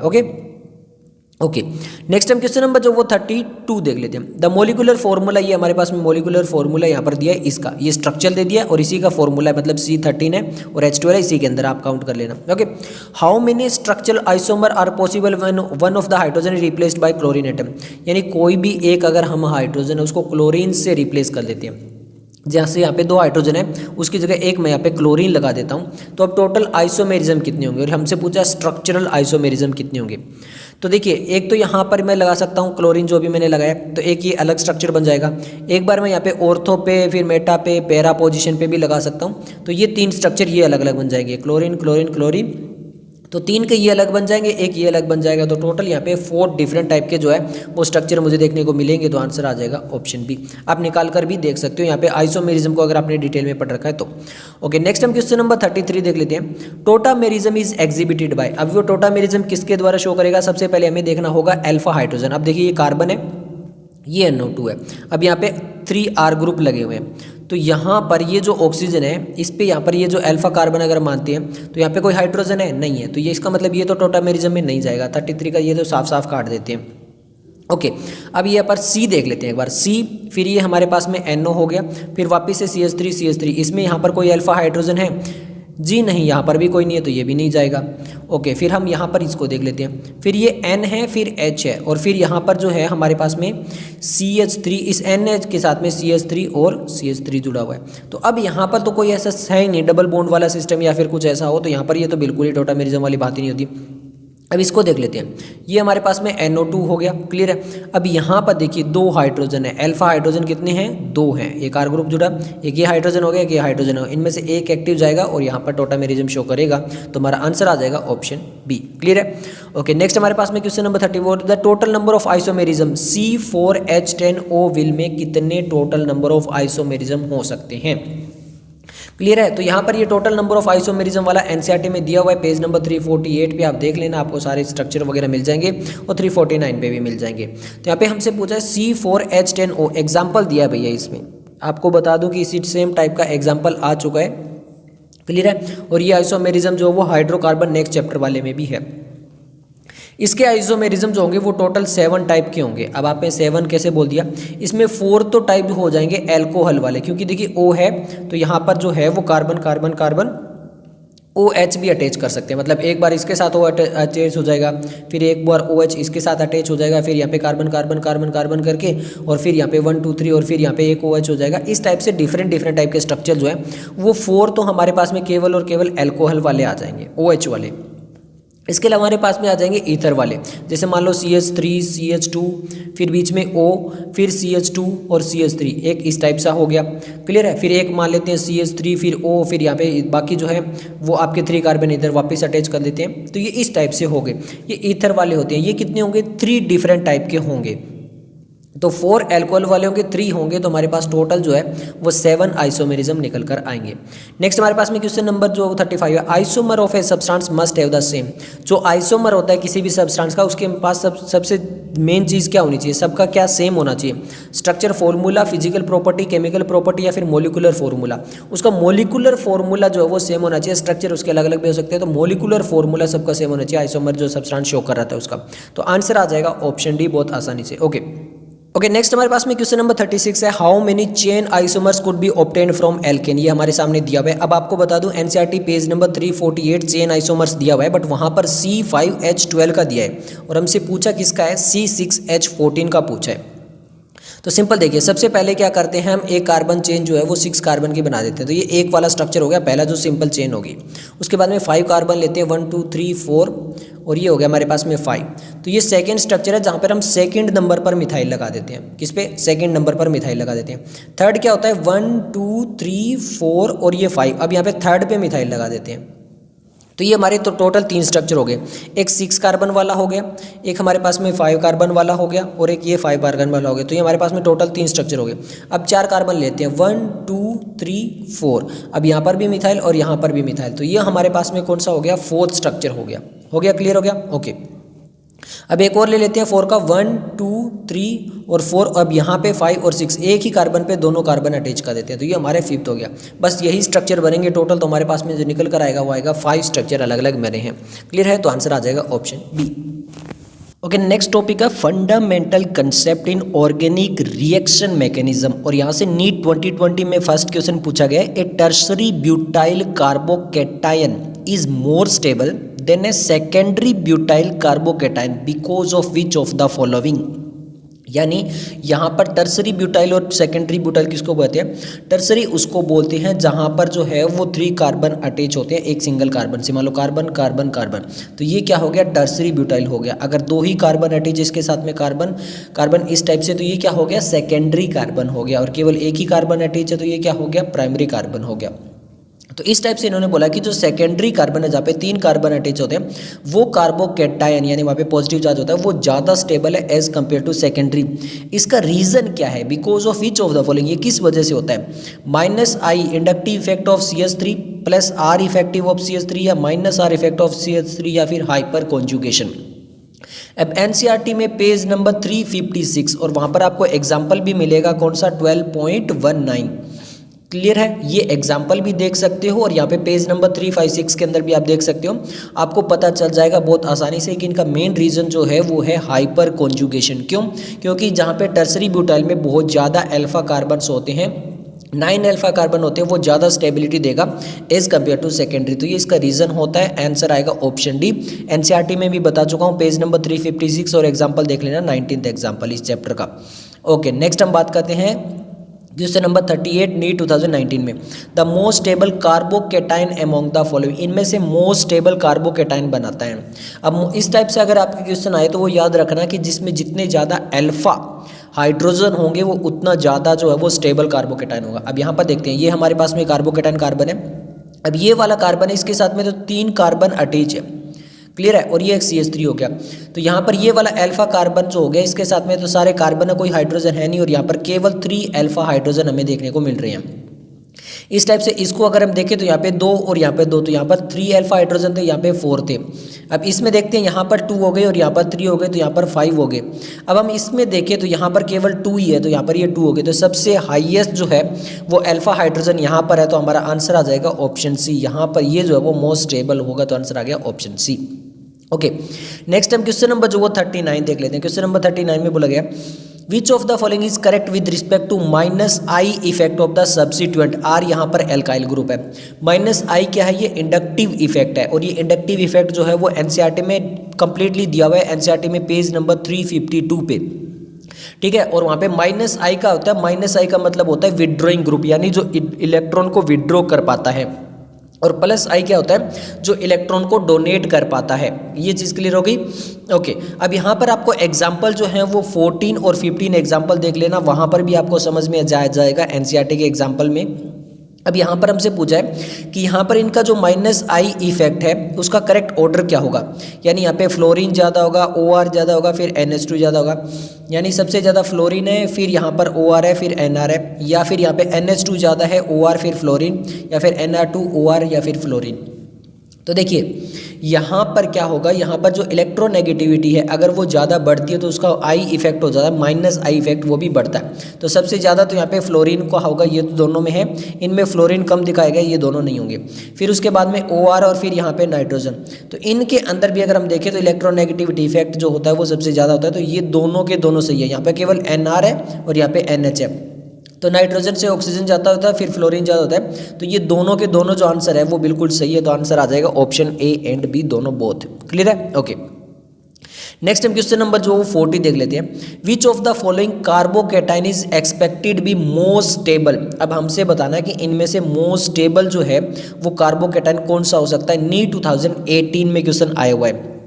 अब आपको कुछ एक चीज़ें बताता हूँ, इसका जो आंसर मिलेगा ना वो हाइड्रोकार्बन वाले नेक्स्ट चैप्टर में मिलेगा, एनसीईआरटी का पेज नंबर 403, वहाँ पर इसके बारे में डायरेक्ट बताया गया।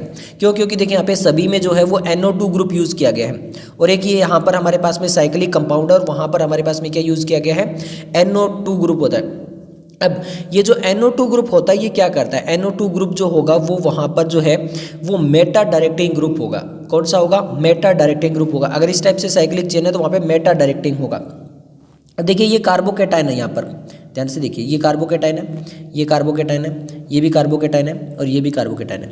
अब ये प्रोडक्ट कहाँ बनाने की कोशिश कर रहा है, ये कार्बोकैटायन यहाँ पर कोशिश कर रहा है, ये कार्बोकैटायन यहाँ पर बनाने की कोशिश कर रहा है। ये दोनों कौन सी हो गई? पैरा पोजिशन हो गई। ये कहाँ पे बनाने की कोशिश कर रहा है? यहाँ पर। ये हमारे पास में कौन सी हो गई? मेटा हो गई। और ये कहाँ पे बनाने की कोशिश कर रहा है? ऑर्थो पे, यहाँ पे बनाने की कोशिश कर रहा है। अब देखिए अगर कार्बोकैटायन जो है ये NO2 कौन सा हो गया? मेटा डायरेक्टिंग ग्रुप है। तो ये कहाँ पे बनवाएगा? जब मेटा पोजिशन पे। मेटा पोजिशन कौन सी है हमारी? ऑप्शन सी है। तो हमारा जो करेक्ट आंसर आएगा वो आएगा ऑप्शन सी। नेक्स्ट हम क्वेश्चन नंबर 41 देख लेते हैं। क्वेश्चन नंबर 41 में बोला गया था correct statement regarding electrophile. Electrophile का मतलब क्या हो गया कि इलेक्ट्रो मतलब इलेक्ट्रॉन नेगेटिव और फाइल का मतलब लविंग, यानी उसको इलेक्ट्रॉन चाहिए। उसको क्या चाहिए? इलेक्ट्रॉन चाहिए। तो वहाँ पे बोला गया कि करेक्ट स्टेटमेंट बताना है कि इलेक्ट्रोफाइल क्या होता है। Electrophile is a negatively charge species and can form A bind accepting a pair of electron from. अब देखिए अगर वो नेगेटिव चार्ज है इसका मतलब उसके पास में ऑलरेडी इलेक्ट्रॉन है, तो भैया वो ऑलरेडी इलेक्ट्रॉन है तो वो और इलेक्ट्रॉन क्यों मांगेगा? तो ये तो गलत हो गया। क्लियर है? Electrophile are generally neutral species. इन्होंने कहा है कि इलेक्ट्रोफाइल जो होते हैं वो जनरली न्यूट्रल स्पीसीज होते हैं। आगे क्या लिख रखा है? Can form a bond by accepting a pair of electron from a nucleophile. ये न्यूट्रल होते हैं और फिर ये जो है वो इलेक्ट्रॉन पेयर को एक्सेप्ट करते हैं। अब जब न्यूट्रल है हो भी सकते हैं, बट अगर न्यूट्रल है तो फिर वो एक्सेप्ट करके क्या करेंगे? सी देखते हैं आगे। फिर भी इलेक्ट्रोफाइल कैन फाइदर बी न्यूट्रल और पॉजिटिवली चार्ज, या तो वो न्यूट्रल होंगे या क्या होंगे? पॉजिटिव चार्ज स्पीसीज होंगे। Can form a bond by accepting a pair of electron, वही तो फ्रॉम ए न्यूक्लियोफाइल। ये बिल्कुल सही है कि या तो उनके पास पॉजिटिव चार्ज होगा या फिर वो न्यूट्रल होंगे। मेनली पॉजिटिव चार्ज होता है जहाँ पर उनको इलेक्ट्रॉन की ज़्यादा जरूरत होती है। तो ये जो है इसका मतलब ये होता है इलेक्ट्रोफाइल है। तो आंसर आ जाएगा ऑप्शन सी। अब एनसीईआरटी में भी ये दिया हुआ है, एनसीईआरटी में आपको ये इलेक्ट्रोफाइल और न्यूक्लियोफाइल वाला जो पोर्शन है वो मिल जाएगा। क्लियर है? ओके, नेक्स्ट हम बात करते हैं क्वेश्चन नंबर जो है वो 42 के बारे में। अब यहाँ पर आप पूछोगे ये इलेक्ट्रोफाइल न्यूक्लियोफाइल वाला कहाँ मिलेगा? तो एनसीईआरटी पेज नंबर 351 पे मिल जाएगा भैया। एग्जाम्पल 12.12 जो है वो भी हिंट करता है इलेक्ट्रोफाइल न्यूक्लियोफाइल के वजह से, और एनसीईआरटी के पेज नंबर 351 पे आप पढ़ लेना। ओके, नेक्स्ट हम क्वेश्चन नंबर 42 देखते हैं। विच of the following statement is not correct for a nucleophile. Nucleophile इसका मतलब यहाँ पर उसके पास में नेगेटिव चार्ज जो है वो ऑलरेडी प्रेजेंट है। क्लियर है? तो यहाँ पर बोला है ammonia is a nucleophile. Ammonia nucleophile हो सकता है, बिल्कुल सही है। एमोनिया जो वो न्यूक्लियोफाइल हो सकता है। Nucleophiles attack low electron density, बिल्कुल सही। इलेक्ट्रॉन जो लो डेंसिटी को जो है वो अटैक करते हैं। Nucleophile are not electron seeking. अरे भैया इलेक्ट्रॉन सीकिंग जो है वो नहीं होते। क्यों? क्योंकि वहाँ पे न्यूक्लियोफाइल है, उनको पॉजिटिव चार्ज चाहिए, नेगेटिव चार्ज तो उनके पास में ऑलरेडी है। Nucleophile is a Lewis acid. Nucleophile Lewis base होते हैं, लेविस एसिड नहीं होते। ये जो लिखा है ये गलत लिखा गया है। इक्विलिब्रियम वाला चैप्टर जहाँ पे लेविस एसिड और बेस का कंसेप्ट क्लियर होता है वहाँ पर भी आपको ये चीज़ें देखने को मिल जाएगी। ओके, नेक्स्ट हम क्वेश्चन नंबर जो 43 देखते हैं। क्वेश्चन नंबर 43 में बोला गया treatment of cyclopentanone with methyl lithium gives which of the following species. अब देखिए यहाँ पर जब मिथाइल लिथियम के साथ में इसका ट्रीटमेंट करवाएंगे तो वो डबल बॉन्ड जो होता है उसको ब्रेक डाउन करता है, क्लियर है, जो इन को एन में कन्वर्ट करता है। तो यहाँ पर ये हमारे पास में जो है ये O वाला बॉन्ड है और यहाँ पे लिथियम है और उसके पास में CH3 है। अब जब हम इसको बॉन्ड करेंगे मिथाइल को तो यहाँ पर ये जो है वो जाएगा यहाँ पर और यहाँ पर जो है वो CH3 अटैच हो जाएगा। अब एक जो हाइड्रोजन बनेगा वो इसके OH के साथ में अटैच हो जाएगा और ये सिंगल बॉन्ड रह जाएगा, क्लियर है। तो स्टार्टिंग में जब O का बॉन्ड टूटेगा तो इसके पास में एक इलेक्ट्रॉन बच जाएगा। देखिए ऐसे, अगर O है, O नेगेटिव है तो इसके पास में नेगेटिव चार्ज बच गया। अब नेगेटिव क्या होता है, रेडिकल होता है, बाई रेडिकल एनाइन या फिर कैटाइन। तो एनाइन तो साइक्लोपेंटोनिल एनाइन बनेगा स्टार्टिंग में, ये सीरीज बनेगी और फिर उसके बाद में जाके वहाँ पे H ग्रुप एक और अटैच हो जाएगा। तो पहले एनाइन बनाएगा, तो आंसर आ जाएगा ऑप्शन सी। नेक्स्ट हमारे पास में क्वेश्चन नंबर 44 है, काफ़ी इंटरेस्टिंग है, आपको थोड़ा सा कंफ्यूजिंग लगेगा। विच of the following is the most correct electron displacement for a nucleophile reaction. Nucleophile, इसका मतलब यहाँ पर क्या होगा, अगर वो न्यूक्लियोफाइल रिएक्शन है तो यहाँ पर हमें कार्बोकैटायन बनाना पड़ेगा और कार्बोकैटायन मोस्ट स्टेबल कार्बोकैटायन बनाना पड़ेगा। अब देखिए, अगर यहाँ पर ये जो कार्बन बॉन्ड है ये डबल बॉन्ड यहाँ पर चला जाता है और ये जो Cl है वो आगे रिमूव हो जाता है यहाँ से, तो यहाँ पर जो कार्बोकैटायन बनेगा वो ये डबल बॉन्ड जाने के बाद में इस कार्बन पे बनेगा प्लस पे, इस पे बनेगा। तो यहाँ पे अल्फा हाइड्रोजन यहाँ पे 3 है और यहाँ पर एक यहाँ पर हो जाएगा 4 हाइड्रोजन। तो यहाँ पर 4 अल्फा हाइड्रोजन आ जाएंगे, यानी यहाँ पे स्टेबल एक कार्बोकैटायन बन सकता है। अब आगे देखते हैं इस कंपेयर टू आगे वाले में। अब यहाँ पर Cl को तो रिमूव नहीं करवा रहे, इस एरो का बहुत इंटरेस्टिंग बात है कि यहाँ पर ये जो रिएक्शन करवा रहे हैं उसमें Cl को रिमूव नहीं करवा रहे, बस इस डबल बॉन्ड को यहाँ पर ला रहे हैं। तो ये चीज़ यहाँ पे आगे पूरा जो है वो डिटेल में नहीं बता पाता, तो ये ऑप्शन है। अब यहाँ पर इसको Cl को रिमूव करवा दिया है और इन्होंने कुछ भी नहीं कहा है, तो Cl को रिमूव करवाने के बाद में कार्बोकैटायन यहीं बन जाएगा। और यहाँ पर अगर हम देखें तो केवल एक हाइड्रोजन है, यहाँ पर 3 थे, तो ये इतना स्टेबल जो है वो कार्बोकैटायन नहीं बन पाएगा। डी देख लेते हैं, Cl को रिमूव करवा दिया है और यहाँ पर ये वाला जो कार्बन का डबल बॉन्ड है इसको इधर लेके चले गए हैं। अब यहाँ पर इसमें जो कार्बोकैटायन बना रहे हैं और यहाँ पर भी अगर कार्बोकैटायन ज़्यादा स्टेबल नहीं होगा, सबसे कार्बोकैटायन ज़्यादा स्टेबल होगा इसमें, तो ये जो है वो हमारा आंसर आ जाएगा ऑप्शन ए, क्लियर है। नेक्स्ट हम क्वेश्चन नंबर 45 देख लेते हैं। क्वेश्चन नंबर 45 में बोला गया consider the following compound, hyper conjugation किस में होगी, हाइपर कॉन्जुगेशन इसी में होगी जहाँ पे अल्फा हाइड्रोजन सबसे ज़्यादा होंगे। अब यहाँ पर देखते हैं, यहाँ पर ये जो कार्बन इसमें, तो यहाँ पर ये अल्फा कार्बन हो गया और यहाँ पर भी अल्फा कार्बन हो गया, तो 1 2 3 4 इसने भी बॉन्ड बना रखे, इसने भी बॉन्ड बना रखे। अल्फा हाइड्रोजन है नहीं, हाइपर कॉन्जुगेशन होगा नहीं। ये कार्बन जो है यहाँ पर भी हमारे पास में फिनाइल ग्रुप है, तो इसका मतलब क्या है कि यहाँ पर भी कोई अल्फा हाइड्रोजन नहीं है, यहाँ पर भी नहीं हो सकता। ये कार्बन वाला है यहाँ पर, अगर ये हमारे पास यहाँ पे फ्री रेडिकल है और यहाँ पर ये कार्बन देखें तो यहाँ पे 3 अल्फा हाइड्रोजन है, तो यहाँ पर पॉसिबल है। तो यहाँ पर केवल और केवल थर्ड में जो वो हाइपर कॉन्जुगेशन पॉसिबल है। फिर बता रहा हूँ, अभी हाइपर कॉन्जुगेशन वाला हमने बता दिया था पेज नंबर 356 पे जो है वो हाइपर कॉन्जुगेशन वगैरह ये सब कुछ दिया हुआ है NCERT के अंदर, वहीं से हमने वापस उठाया है। क्लियर हो गया। ओके, नेक्स्ट हम क्वेश्चन नंबर 46 देख लेते हैं। क्वेश्चन नंबर 46 में बोला गया क्या, in which of the following compound the CCl bond ionization shall give most stable carbonium ion. अब देखिए, अगर यहाँ पर Cl जो है वो नेगेटिव बॉन्ड लेके जाएगा, एक इलेक्ट्रॉन लेके चला जाएगा और यहाँ पे बन जाएगा कार्बोकैटायन, कार्बोनियम आयन को कार्बोकैटायन बोलते हैं। अब मोस्ट स्टेबल कार्बोकैटायन बताना है। अब देखिए, एक तो यहाँ पर बनेगा और ये इसके साथ रेजोनेंस में आ जाएगा, Cl जो है वो बाहर चला जाएगा। एक यहाँ पर बनेगा, ये Cl बाहर चला जाएगा और यहाँ पर जो है वो केवल एक कार्बन है और यहाँ पर भी जो आप देखोगे तो यहाँ पर केवल 2 हाइड्रोजन है। एक यहाँ पर बनेगा, ये Cl रिमूव हो जाएगा और ये हमारे पास में जो सेकेंडरी कार्बोकैटायन जो है वो बनेगा। और इसको देखोगे Cl रिमूव होने के बाद में यहाँ पर टर्सरी कार्बोकैटायन बनेगा। अब यहाँ पर एक टर्सरी बन रहा है, एक सेकेंडरी बन रहा है और एक रेजोनेंस में जा रहा है। तो रेजोनेंस से ज़्यादा स्टेबल यहाँ पर जो है वो क्या आ जाएगा हमारे पास में, टर्सरी ब्यूटाइल वाला ज़्यादा स्टेबल आ जाएगा। तो आंसर आ जाएगा ऑप्शन डी। क्लियर हो गया। ओके, नेक्स्ट हम क्वेश्चन नंबर जो 47 देख लेते हैं। क्वेश्चन नंबर 47 हमारे पास में दिया गया, द रेडिकल, ये हमारे पास में रेडिकल दे दिए गए, इज एरोमेटिक बिकॉज। अब ये एरोमेटिक क्यों है, नी 2013। वैसे तो आप देखिए, मैंने आपको बता चुका हूँ कि ये नेक्स्ट वाला जो चैप्टर है वहाँ पे हक्कल रूल्स है और वहाँ पे एरोमेटिसिटी वाला कंसेप्ट आता है हाइड्रोकार्बन्स में। अब देखिए, यहाँ पर हमें क्या होना, सबसे पहले तो देखिए इसमें मेन जो हमें एरोमेटिसिटी देखनी है वो इस बेंजीन रिंग से देखनी है। अब बेंजीन रिंग के अंदर जो हमारे पास में टोटल कार्बन कितने हैं, 6 कार्बन है और 6 कार्बन कौन सी ऑर्बिटल में, p ऑर्बिटल में है, तो 7 वाला तो हमारे यहाँ पे ऑप्शन हट जाएगा। क्लियर है, क्योंकि यही डिसाइड करेगा कि वो एरोमेटिक है या नहीं है।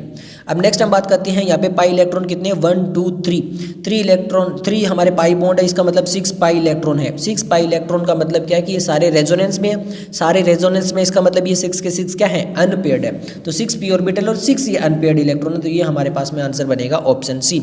इसका ज़्यादा रोल नहीं है, एरोमेटिसिटी के लिए हमारे पास में इसका ज़्यादा रोल है, तो हमारे पास में जो आंसर बनेगा वो बनेगा ऑप्शन सी। नेक्स्ट हम क्वेश्चन नंबर 48 देख लेते हैं। क्वेश्चन नंबर 48 में क्या बोला गया, देखिए arrange the following increasing order. ये कार्बोकेटाइन की हमें वापस वही है, स्टेबिलिटी निकालनी है।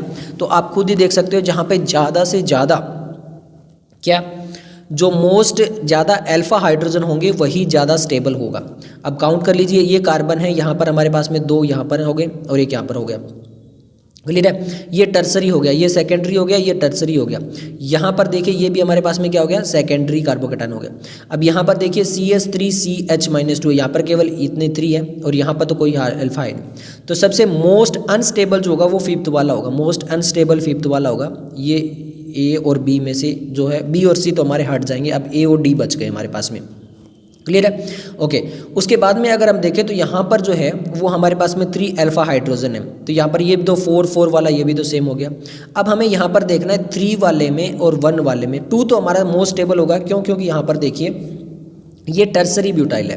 टर्सरी ब्यूटाइल का मतलब 2 हमारा मोस्ट स्टेबल होगा, तो इसलिए तो 1 मोस्ट स्टेबल दिखाया गया, ये गलत हो गया।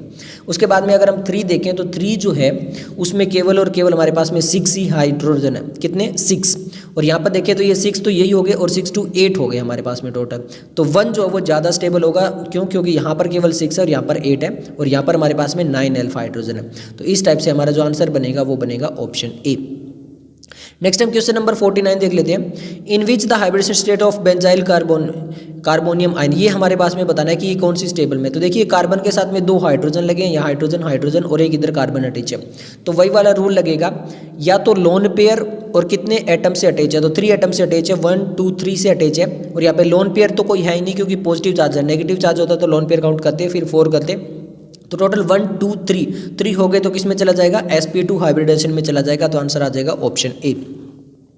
नेक्स्ट हम क्वेश्चन नंबर जो 50 देख लेते हैं। क्वेश्चन नंबर 50 में बोला गया होमोलाइटिक फ्यूजन होती है, एल्कीन की फ्री रेडिकल बनती है, ये चीज़ें, इंक्रीजिंग ऑर्डर ऑफ स्टेबिलिटी बताना है भैया।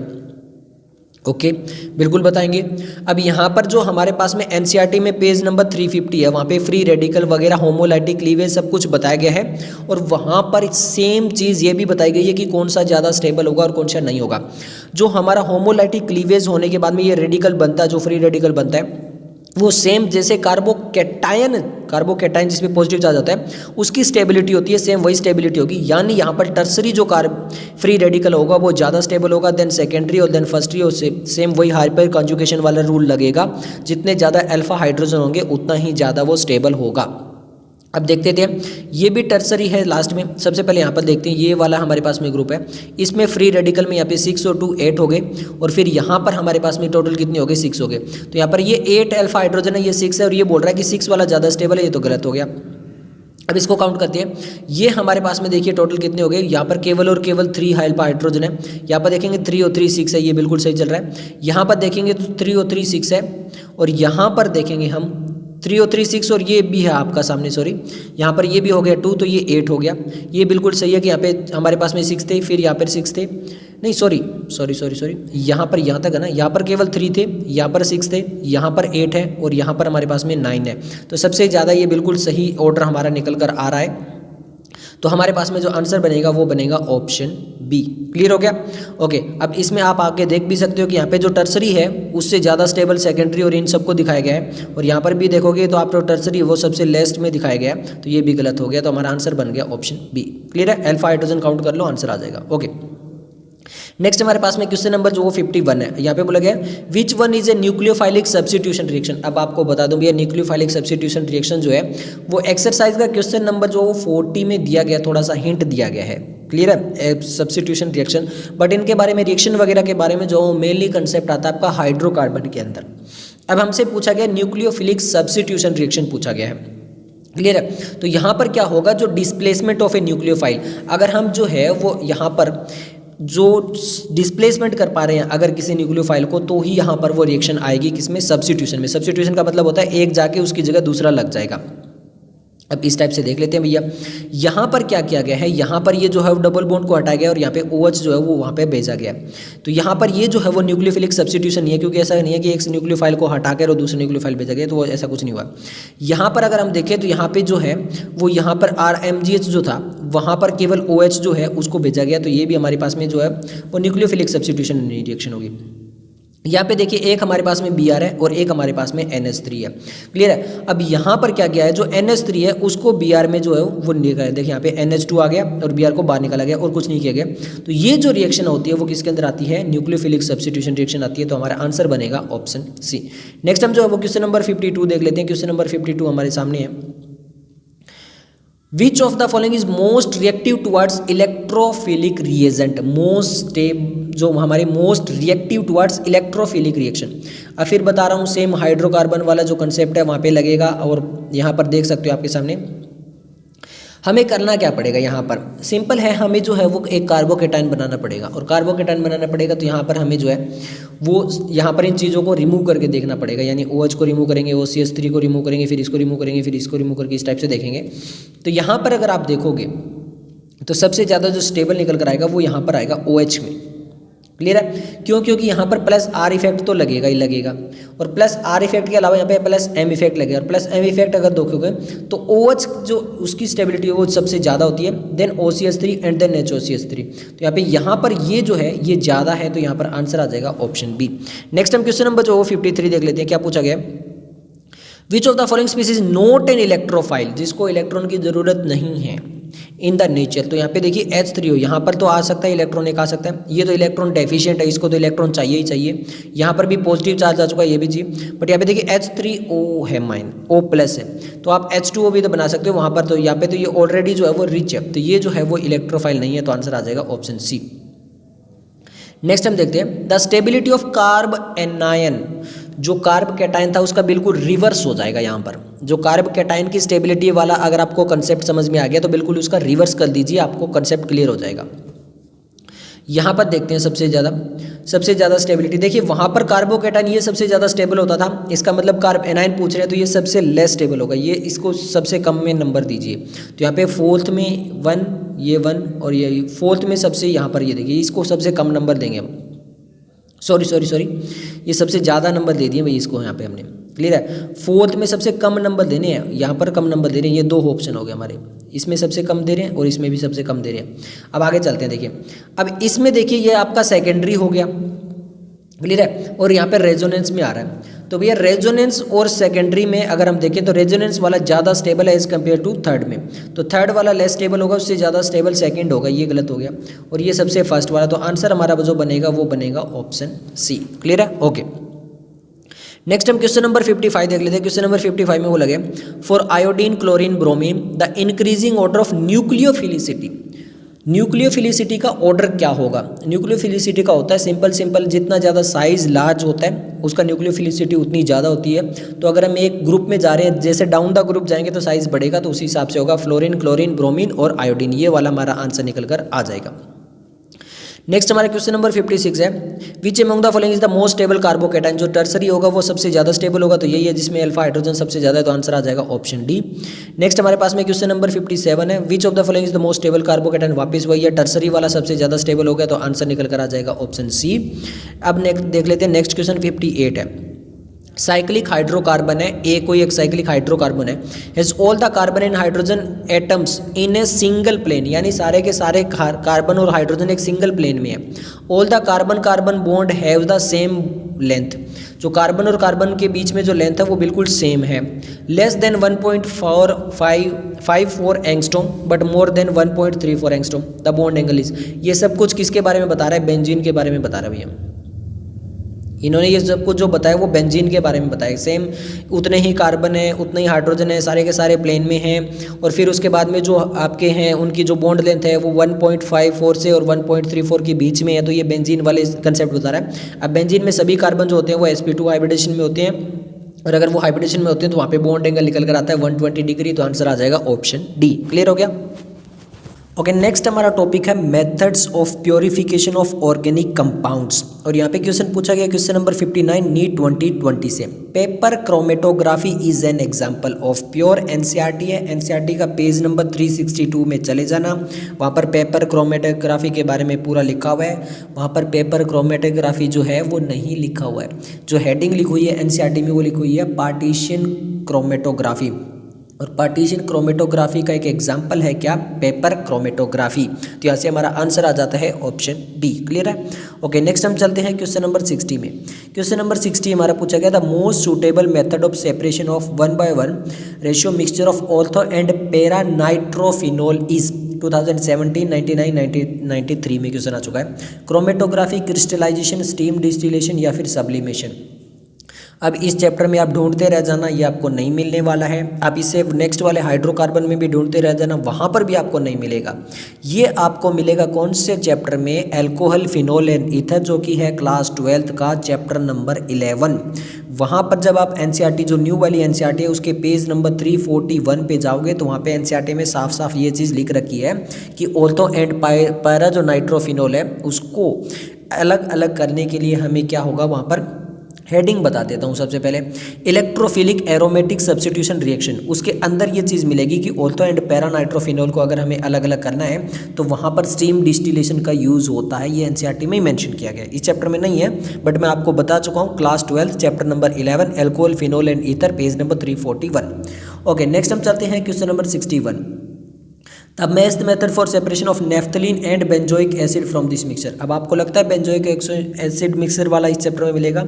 ये कार्बोक्सिलिक एसिड वो वाला कौन सा है, aldehyde, ketone and carboxylic acid, class 12 chapter number 12 हो गया, पेज नंबर 379। कहाँ पे, एनसीईआरटी में, क्लास 12 वाली। इसके अलावा यहाँ पर भी है, यहाँ पर आपको जो क्लास 11 वाली एनसीईआरटी उसमें पेज नंबर 359 पर आपको मिलेगा।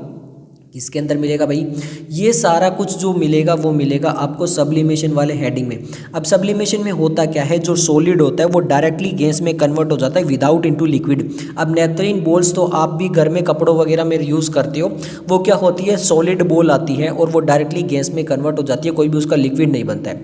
तो इस टाइप से हम सब्लिमेशन मेथड के द्वारा भी इन दोनों को अलग अलग कर सकते हैं। तो आंसर आ जाएगा ऑप्शन बी। ओके, नेक्स्ट हमारे पास में क्वेश्चन नंबर 62 है। In steam distillation of toluene the pressure of toluene is vapour is equal to the pressure of barometer, less than pressure of barometer, equal to the vapour pressure of toluene in simple distillation, more than the vapour pressure. इन्होंने बोला कि steam distillation हो रहा है toluene का, pressure of toluene in vapour, तो vapour में जब कन्वर्ट हो रहा है तो वो प्योर से तो उसमें वाटर मिक्सचर हो गया तो वो कम होगा ना, तो less than the pressure of barometer. तो हमारा आंसर आ जाएगा ऑप्शन बी। ओके, नेक्स्ट हम क्वेश्चन नंबर 63 देख लेते हैं। क्वेश्चन नंबर 63 में है, in which of the following technique is most suitable for purification of cyclohexanone from a mixture containing benzoic acid, isoamyl alcohol, cyclohexane and cyclohexanone. अब आप भी देखिए ये कहाँ पर मिलेगा आपको, कीटोन वाले चैप्टर क्लास 12 के अंदर मिलेगा आपको, चैप्टर कीटोन वाला है। बट मैं आपको बता देता हूँ, यहाँ पे याद रखना IR स्पेक्ट्रोस्कोपी के द्वारा हम इसको जो है वो अलग अलग प्योरीफाई कर पाएंगे। क्लियर है? ओके, नेक्स्ट हम बात करते हैं qualitative analysis of organic compound. यहाँ पे क्वेश्चन नंबर 64 है, नीट 2013 कर्नाटक स्टेट में आ चुका है। Nitrogen detection in an organic compound is carried out by the Lassaigne's test, the blue colour found by correspond to which of the following formula. बता दूं भर भर के क्वेश्चन आएंगे। ये हमारा एनसीईआरटी में पेज नंबर 363 में लासंग टेस्ट दिया हुआ है और उसमें आगे वाले चैप्टर में ये पूरी रिएक्शन दी हुई है।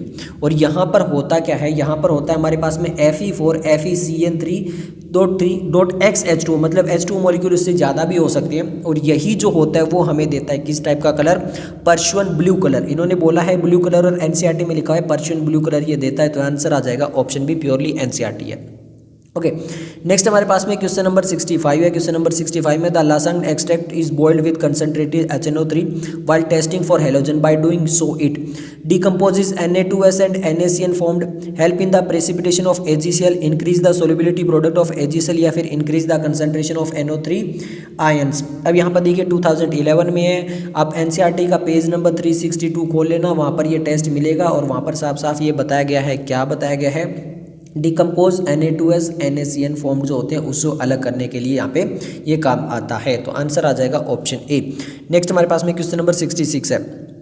In sodium fusion test of organic compound the nitrogen of the organic compound is converted into, यानी सोडियम फ्यूजन टेस्ट है ऑर्गेनिक कंपाउंड का, यानी सोडियम जो है उसको फ्यूज कर रहे हैं ऑर्गेनिक कंपाउंड में, वहाँ पे the nitrogen of the organic compound is converted into, वो किस में कन्वर्ट हो जाएगा, यही हमसे पूछा हुआ है।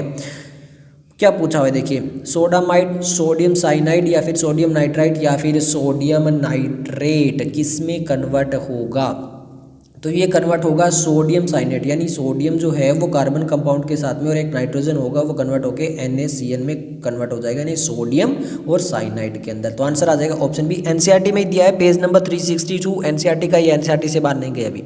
ओके, नेक्स्ट हमारा क्वेश्चन नंबर 67 है, Lassaigne test is use for qualitative analysis of detect nitrogen, sulphur, chlorine, all of this. NCERT में है, एनसीईआरटी का पेज नंबर 362 पढ़ लेना, सब में होता ही है, तो आंसर आ जाएगा option D, all of this.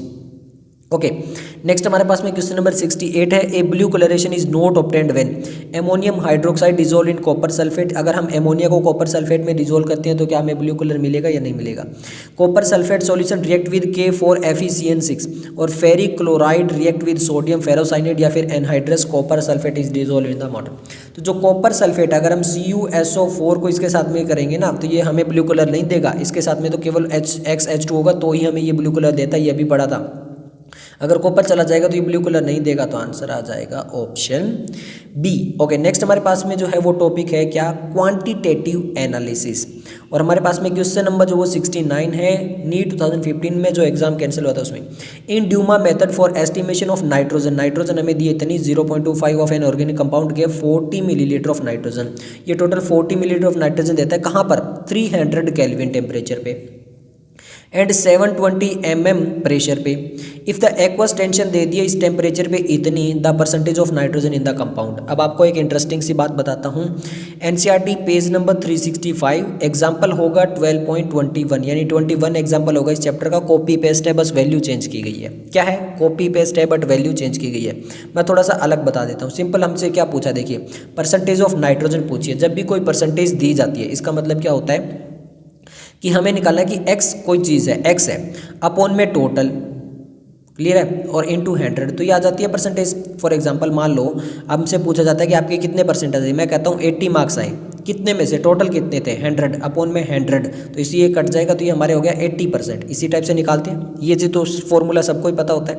अब यहाँ पर हमसे पूछा है परसेंटेज ऑफ नाइट्रोजन, हमें दे दिया है यहाँ पे 0.25 gram of an organic compound दे दिया है, क्लियर है।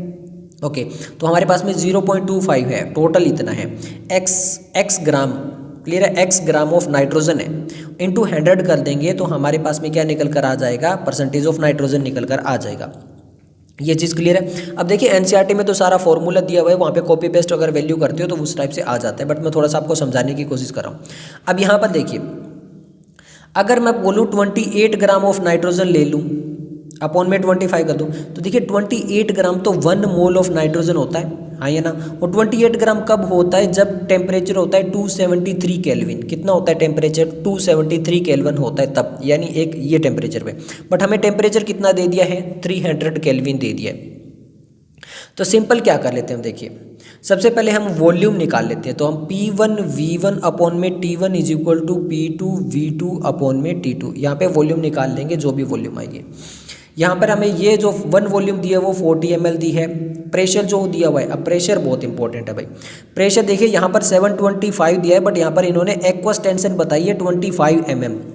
इस एक्वस टेंशन का मतलब है जो हमारा नाइट्रोजन का प्रेशर है उसके अंदर वाटर का प्रेशर मिक्स है, तो अगर प्योरली नाइट्रोजन का निकालना है तो 725 माइनस 25 करेंगे तो हमारा जो नाइट्रोजन का प्रेशर लग रहा है वो केवल और केवल 700 लग रहा है, ये भी आप याद रखना, क्लियर है। तो ये सब कुछ हम कर लेंगे, यहाँ पर ये सारी वैल्यू जब पुट करेंगे तो P1 V1 अपॉन में T1, clear, is equal to P2 V2 upon में T2, ठीक है। अब ये वाला जो टेम्परेचर है ये हमारे पास में 273 रख लेंगे, ये जो वॉल्यूम है उसको हम कितना रख लेंगे, जो प्रेशर है उसको हम रख लेंगे 760, क्यों, क्योंकि नॉर्मल कंडीशन पे 760 आएगा, और फिर हम वॉल्यूम हमारी जो है वो हमारे x निकल कर आ जाएगी। यहाँ पर हमें P2 जो रखना है वो कितना हो गया 700, ये जो वॉल्यूम है वो हो गया 400, टेम्परेचर हो गया 300। ये सब कुछ करेंगे तो हमारे पास में V1 निकल कर आएगी कि हमारे पास में टोटल वॉल्यूम कितनी है, वो निकल कर आएगी 33.52। अब हमें इसका क्या निकालना पड़ेगा, ये तो हमारे पास में वॉल्यूम निकल कर आई है, बट हमें इसका निकालना पड़ेगा ग्राम। तो ग्राम में निकालना पड़ेगा तो 28/22400 और वॉल्यूम कितनी हमारी 33.5 ग्राम। ये हमारा जो टोटल वेट निकल कर आएगा वो आएगा 0.0419। ये एक्चुअल वेट निकल के आ गया, तो इतना वेट हमें मिलेगा। तो देखिए 0.0419 जो वेट है टोटल कितना है 0.25 और इंटू 100 कर लोगे तो हमारे पास में निकल कर आ जाएगा परसेंटेज, और ये परसेंटेज कितनी आएगी, आएगी 16.76। तो आंसर आ जाएगा ऑप्शन ए। क्लियर है। अब मैं 70 आपको बाद में बताता हूँ कैजुअलिटी मेथड वाला, अब मैं आपको ये बता देता हूँ 71 वाला। सेम है, देख लो। In Dumas method of estimation nitrogen इतना दे दिया ग्राम, ऑर्गेनिक कंपाउंड 50 वैल्यू दे दी है, टेम्परेचर वापस वही 300 दे दिया है, 715 जो mm प्रेशर दे दिया है। अब एक्वस टेंशन हमें दे दिया 300 पे 15, तो हमें प्रेशर जो वो 715 -15 करेंगे तो हमें जो एक्चुअल प्रेशर मिलेगा वो 700 मिलेगा। ये चीज़ पता हो गई। वापिस सेम जैसे सेम किया था हमने, सेम वही वैल्यू पुट करेंगे, अपॉन में 0.35 निकालेंगे, 0.35 है, और अपॉन में जो भी हमारे पास में वैल्यू पुट करके आएगा वो सब कुछ हम निकाल लेंगे। क्लियर है। और फिर उसको इंटू 100 कर देंगे, वापिस वही P1 V1 अपॉन में T1 is equal to P2 V2 upon में T2। ये चीज़ क्लियर हो रही है ना। अब यहाँ पर एक प्रेशर तो हमें जो है वो नॉर्मल वाला प्रेशर लेना पड़ेगा जो हमारा 760 होता है, वॉल्यूम हमें वापस नॉर्मल लेनी पड़ेगी, टेम्परेचर हमारे पास में 273 लेना पड़ेगा। क्लियर है। और फिर वापस हमारे पास में वॉल्यूम कितनी है 55 mml है, और फिर वहाँ पे प्रेशर 2 जो है वो कितना है हमारे पास में 700 है, और फिर हमारे पास में टेम्परेचर जो वो 300 केल्विन है। इस टाइप से V2 निकाल लेंगे। ये चीज़ क्लियर हो गई। फिर उसको निकाल के और फिर वो कर लेंगे। यहाँ पर हम सारा कुछ कर कुरा के और परसेंटेज निकालेंगे, वो हमारे पास में आएगी 16.45। सेम वैसा ही है जैसा ये था, उसमें और कोई चेंज नहीं है। ओके, नेक्स्ट हम बात करते हैं कैजल्ड मेथड की। यहाँ पर लिखा हुआ है, देखिए method for estimation of nitrogen percent the soil ammonia, ये सब कुछ है। इसका डायरेक्ट फॉर्मूला दिया हुआ है। एग्जांपल बता देता हूँ, एनसीईआरटी का एग्जांपल 12.22 जो 22 एग्जांपल है वो सेम कॉपी पेस्ट है, वैल्यू चेंज है। सिंपल सा बता देता हूँ। यहाँ पर करना क्या होता है, वो यहाँ पे परसेंटेज ऑफ नाइट्रोजन निकालनी होती है ना, उसमें 1.4 into normality into volume upon में टोटल वेट, बस ये कर लो, आ जाएगा। अब देखो वॉल्यूम हमें कितनी दी है 10 ml दी है, ये वॉल्यूम यहाँ पे पुट कर लेना है। वेट कितना दिया 0.7 ग्राम ये देना है। अब नॉर्मेलिटी की बात करते हैं, ये भी यहाँ पर दिया हुआ है। एक्चुअल में देखिए 2 एमोनिया जो होता है 2NH3 प्लस H2SO4 साथ में रिएक्शन करके जो है वो एमोनियम सल्फेट बनाती है, कितना NH4 का ट्वाइस और SO4, ये एमोनियम सल्फेट बनता है। तो यहाँ पर जब 1H2SO4 बन रहा है तो हमें 2 एमोनिया लग रही है। अब आप कहोगे नॉर्मेलिटी क्या होता है, नॉर्मेलिटी होता है मोलरिटी इंटू N फैक्टर। अब N फैक्टर हमारे पास में जो है वो निकल कर आ जाएगा 2, तो वॉल्यूम से मल्टीप्लाई करेंगे तो नॉर्मेलिटी हमारी आएगी 2। तो सिंपल है, वापस वही सेम बता रहा हूँ, एनसीईआरटी के अंदर ही दिया हुआ है, ये फॉर्मूला देख लेना यहीं पे। तो परसेंटेज ऑफ नाइट्रोजन जब इस मेथड में निकालना होता है तो 1.4 इंटू नॉर्मेलिटी हमारी आ चुकी है 2, वॉल्यूम हमारी है 10 और वेट हमारा 0.75। इस सबको जब मल्टीप्लाई कर लोगे तो आपका आंसर निकल कर आ जाएगा। तो हमारा आंसर निकल कर आएगा 37.33। क्लियर हो गया। ओके, नेक्स्ट हम क्वेश्चन नंबर जो है वो 71 में आपको बता चुका हूँ। 72 देख लेते हैं, लास्ट क्वेश्चन। यहाँ पर बोला गया casualty method use for the estimation of nitrogen, halogen, sulphur, oxygen, nitrogen. साफ एनसीईआरटी में लिखा हुआ है, क्लियर है। वहाँ पे देख लेना, पेज नंबर 366 पे। कहाँ पे, पेज नंबर 366 पे तो आ जाएगा लिखा हुआ नाइट्रोजन। क्लियर है। अब हम नीट 2021 एंड 2022 के आंसर देख लेते हैं। ओके, तो 2021 में केवल 1 क्वेश्चन आया है इस चैप्टर से। The compound which show metamerism is, यानी इनमें से कौन सा कंपाउंड है वो मेटामेरिज्म को शो करता है। C4H10O, C5H12, C3H8O या फिर C3H6O। अब देखिए ये जो क्वेश्चन आया है वो डायरेक्टली एनसीईआरटी से आया है। एनसीईआरटी के पेज नंबर 349 पे सबसे पहला पैराग्राफ मेटामेरिज्म का है और उसमें डायरेक्ट एग्जाम्पल भी दिया हुआ है, यानी एनसीईआरटी अगर पढ़ के गए तो उससे बाहर था ही नहीं है। यहाँ पर इसका क्वेश्चन का आंसर है C4H10O। अब मेटामेरिज्म होता क्या है, मेटामेरिज्म होता है जहाँ पर जो है वो डिफरेंट एल्काइल चेन होते हैं either side of A functional group. For example यहाँ पर इसमें जो है वो 2 अलग अलग चेन बनेगी। मेरा एग्जांपल ले लेते हैं कि ऑक्सीजन सेंटर में है तो एक साइड पे हम मिथाइल ग्रुप जोड़ देते हैं CH3 और वहाँ पर दूसरी साइड C3 और H7 हम जोड़ देंगे। क्लियर है। तो इस टाइप से इसके साइड में 2 ग्रुप हो गई। एक क्या करेंगे हम C2H5 एक और जोड़ गई और फिर इधर से भी हम क्या जोड़ देंगे C2H5 हो गया। तो इसमें देखो एक साइड मिथाइल है एक साइड इथाइल है, तो इस साइड से अलग अलग चेन हम यहाँ पर जोड़ सकते हैं एक ऑक्सीजन की तरफ से। ये तो सेम ही हो गया, यहाँ पे तो कोई फंक्शनल ग्रुप ऑक्सीजन है ही नहीं, तो ये तो सेम चेन होगी। यहाँ पर ऐसा कर नहीं पाएंगे क्योंकि बिल्कुल एक में ही जुड़ेगी, तो एक साइड आपका C1H आगे जाएगा और एक टाइप आपका C2 आ जाएगा। और इसी टाइप में इसमें भी हमारे पास केवल कार्बन 3 है, तो इस टाइप से हम और उसमें चेंज नहीं कर सकते हैं। तो हमारा जो आंसर बनता है वो बनता है ऑप्शन फर्स्ट। ओके, नेक्स्ट हम क्वेश्चन नंबर जो है वो नेक्स्ट देख लेते हैं। नीट 2022 का है। 2022 में 2 क्वेश्चन आए थे। क्वेश्चन पूछा गया the Kjeldahl method for the estimation of nitrogen can be use to estimate the amount of nitrogen in which of the following compound, यानी इनमें से किस में हम ये वाला मेथड जो कैजल हेड मेथड है वो यूज़ कर सकते हैं। अब आपको बता दूं ये भी प्योरली एनसीईआरटी है। अगर आपने एग्जाम्पल कौन सा एग्जाम्पल 12.22 जैसा मैंने अभी आपको बताया था कि इससे रिलेटेड क्वेश्चन आते हैं, उसके ऊपर वाला पैराग्राफ पढ़ा है तो एक्चुअल में इस मेथड में होता क्या है कि हमें एमोनिया बहुत इंपॉर्टेंट चाहिए, यानी नाइट्रोजन के साथ में हाइड्रोजन चाहिए होता है, क्योंकि उसको हम H2SO4 के साथ रिएक्शन करवाते हैं और NH4 का तो हम जो बनाते हैं वो एमोनियम सल्फेट बनाते हैं। अब इनमें से ऐसा कौन सा है जो एमोनियम सल्फेट नहीं बना पाएगा? सबसे पहले आपका नाइट्रो ग्रुप, साफ साफ एनसीईआरटी में ही लिखा हुआ ये कि नाइट्रो ग्रुप वहाँ पर नहीं बना पाएगा, ये नाइट्रो ग्रुप है। अब वहाँ पे नाम दिए गए हैं और यहाँ पे स्ट्रक्चर आ गए हैं, पर अगर आप केमिस्ट्री पढ़ते हो तो आपको स्ट्रक्चर भी मिल जाएंगे एमाइंस वाले चैप्टर के अंदर भी सब कुछ। तो ये हमारा क्या हो गया, नाइट्रो ग्रुप हो गया। नाइट्रो ग्रुप के अंदर जो है वो यहाँ पर ये चीज़ नहीं कर पाएंगे। नेक्स्ट हमारे पास में ये कौन सा होता है, इसको अगर आपको पता है तो इसको हम बोलते हैं क्या, पायरिडीन। ये जो हमारा नाइट्रोजन यहाँ पर रेजोनेंस में आ जाता है ये पायरिडीन स्ट्रक्चर होता है। यहाँ पर भी ये चीज़ नहीं होगी, एनसीईआरटी में लिखा हुआ है साफ साफ। अब ये वाला जो है यहाँ पे रिंग स्ट्रक्चर में NH2 है, NH2 यहाँ पे H2SO4 के साथ रिएक्ट करके एमोनियम बना सकते हैं, तो ये वाला बिल्कुल सही है। और इसको हम क्या बोलते हैं, इसको बोलते हैं एजो ग्रुप। इसको क्या बोलते हैं, एजो ग्रुप, जहाँ पे नाइट्रोजन के दोनों साइड में रिंग होती है उसको बोलते हैं एजो ग्रुप। तो एजो ग्रुप भी ऐसा नहीं कर सकता, ये भी एनसीईआरटी में लिखा है, तो हमारा आंसर आ जाएगा ऑप्शन थर्ड। क्लियर हो गया? ओके। अब यहाँ पे नीट 2022 में हमारा जो है वो IUPAC नेम से आया हुआ काफ़ी इंटरेस्टिंग सा क्वेश्चन है, ये हमारे सामने चेन दिया और इसका नाम पूछा है। अब देखिए आपके सामने कन्फ्यूज़न खड़ी होती है। अब देखिए यहाँ पर हम 1 कार्बन देते हैं, 2 देते हैं, 3 देते हैं, 4 देते हैं, 5 देते हैं, 6 देते हैं, 7 देते हैं। क्या सही है? गलत है। क्यों? क्योंकि आपको ये लगेगा ये जो B है इस BR के साथ में कार्बन है। अगर ऐसा होता तो इस Cl के साथ में भी कार्बन होता, और ऐसा होता तो इस OH के साथ में भी कार्बन होता, ऐसा होता तो इस टाइप से। तो ये BR का मतलब यहाँ पे कार्बन, ये कार्बन यहाँ पे है। क्लियर है? तो यहाँ पे देखिए अगर यहाँ से कार्बन स्टार्ट करते हैं तो यहाँ पे सेकंड कार्बन पे जो है वो आपका क्लोरीन आता है, और फिर ये थर्ड और फोर्थ, यानी फोर्थ पे हमारा एक मेन जो ग्रुप लगा हुआ है वो फंक्शनल ग्रुप फोर्थ पे आता है। बट अगर हम इधर से देखते हैं, क्लियर है, किधर से देखते हैं, इधर से, तो यहाँ पे 1 हो गया, यहाँ पे 2 हो गया, और यहाँ पे थर्ड पे भी आ जाता है और फर्स्ट पे हेलोजन ग्रुप भी है। तो यही हमारी नंबरिंग सही हुई, 1 2 3, ये हो गया 4, ये हो गया 5 और ये हो गया 6। तो सबसे पहले देखते हैं हेक्स, तो हेक्स हेक्स हेक्स हेक्स, इसका मतलब यहाँ तक तो हमने काउंटिंग सही की है कि 6 कार्बन है। अब पहले पे ब्रोमो है, फर्स्ट पे ब्रोमो है, फर्स्ट पे ब्रोमो है, ये 6 पे ब्रोमो, 6 पे ब्रोमो गलत हो गया।